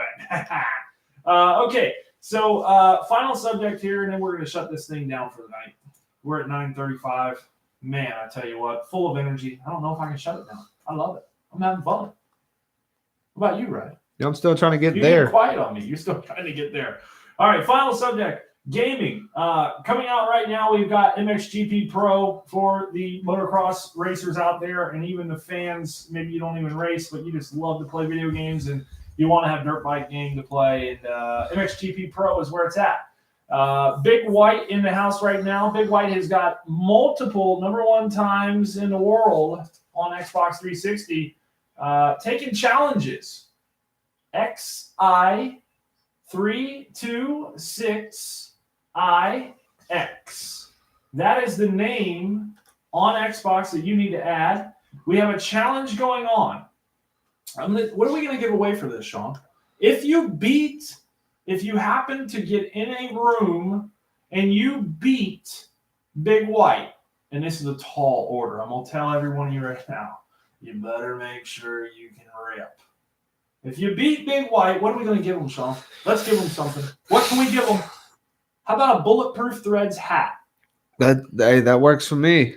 Dale Hutto, Bulletproof. How about I'm every calling week you out. we'll have a new prize? Every week we'll have a new prize. And if you win, you get a shout out on the show. Shout out on the show. A free call in. There you go. And you can talk about the race. Talk about the race. There you go. How you feel your competition was, and then you be the new champion for the week. There you go. Each week we'll crown a new champion. So if you play MXGP Pro on Xbox 360, and I know I'm going to lose somebody on this, but it is what it is. If you play the game, add the name XI326IX. Look him up. He's all over the place. The guy is just straight up beast mode. If you beat him, we are going to get you a Bulletproof Threads hat. That's going to be the prize next week. If you can reach out to Big White himself and you happen to beat him, he will notify us and say, this guy deserves a free hat courtesy of Bulletproof Threads. And, we'll buy it, whatever. If Dale wants to give one away, it's cool. Hey, if not, we'll buy it. I don't care. It's not about the money. It's about the giveaway, right? It's about helping out. So we'll give you guys a free hat if you can beat him. If you can't beat him, come on and try it. You never know, right? Never know. You just never know. You never know, man. So MXGP Pro, it's almost like a simulator, but yet it's on Xbox and is it on PS4? Mm-hmm. PS4, PC, and Xbox One. Okay. Oh, not 360. What in the world am I talking about? I'm back in 2005. Back in Halo days. I'm back in Halo. We don't even play Halo. Halo's gone. Anyways, so yeah. Xbox One, not Xbox 360. I sounded like a retard when I said that. That's not good. I just sounded like I just wasn't right. I forgot where I was going with this. Okay. If you can beat Big White, we're going to give you a hat. That's it. Big White needs to step in front of camera. I want to see my competition. Big White, come on over here. We got Big White right here. He's our director of the show. He's chilling right now. Podio, he builds tracks on simulator and stuff. Poi Dog, Poi Dog, here's your competition, Big White. Look at him standing tall. He don't play around. Listen, Big White is a huge threat, and if you feel like you've got it, you need to add him as a friend and run him. I'm gonna give you all a free hat. It's worth it, okay? Big White, can we get a thumbs up? You agree to the terms? Yep.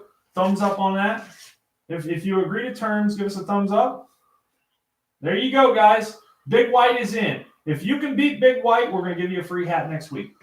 That's it. That's the deal. Sean? What's up?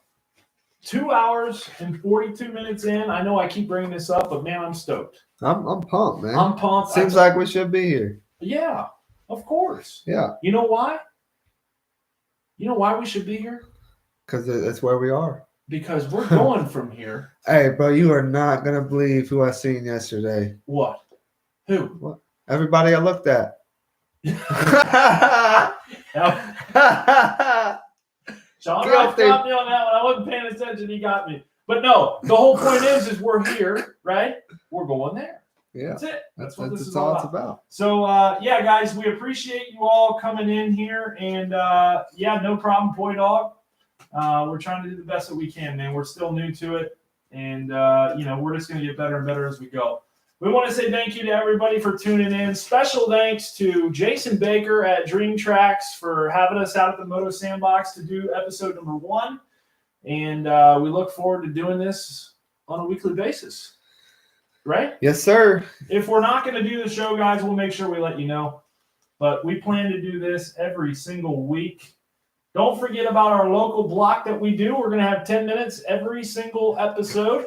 And that 10 minutes will be for any local dealership, clothing store, skateboard shop, roll-off company, you name it. Gas station on the corner. I don't care. Hey, you call us. and we'll talk about it. We're going to talk, even if you comment, okay, we will talk about it. So don't be scared to throw it in there. Aiden, I appreciate it, bud. I'm gonna see what happens here, but thank you guys for tuning in for episode number 1. We are gonna put an end to the show. Be sure to like us on Facebook. Head over to Instagram. We have an account there as well. From Here to There Show. It's gonna be epic. It's only gonna get better. We're not gonna stop. We don't go away, Sean. No, we're like We're like stuck on the wall, like a fly that's been there for a month and he's trying to find food. exactly. We don't go anywhere. We're not going nowhere. That's right. So from here to there, right now we're here. We're working our way to there.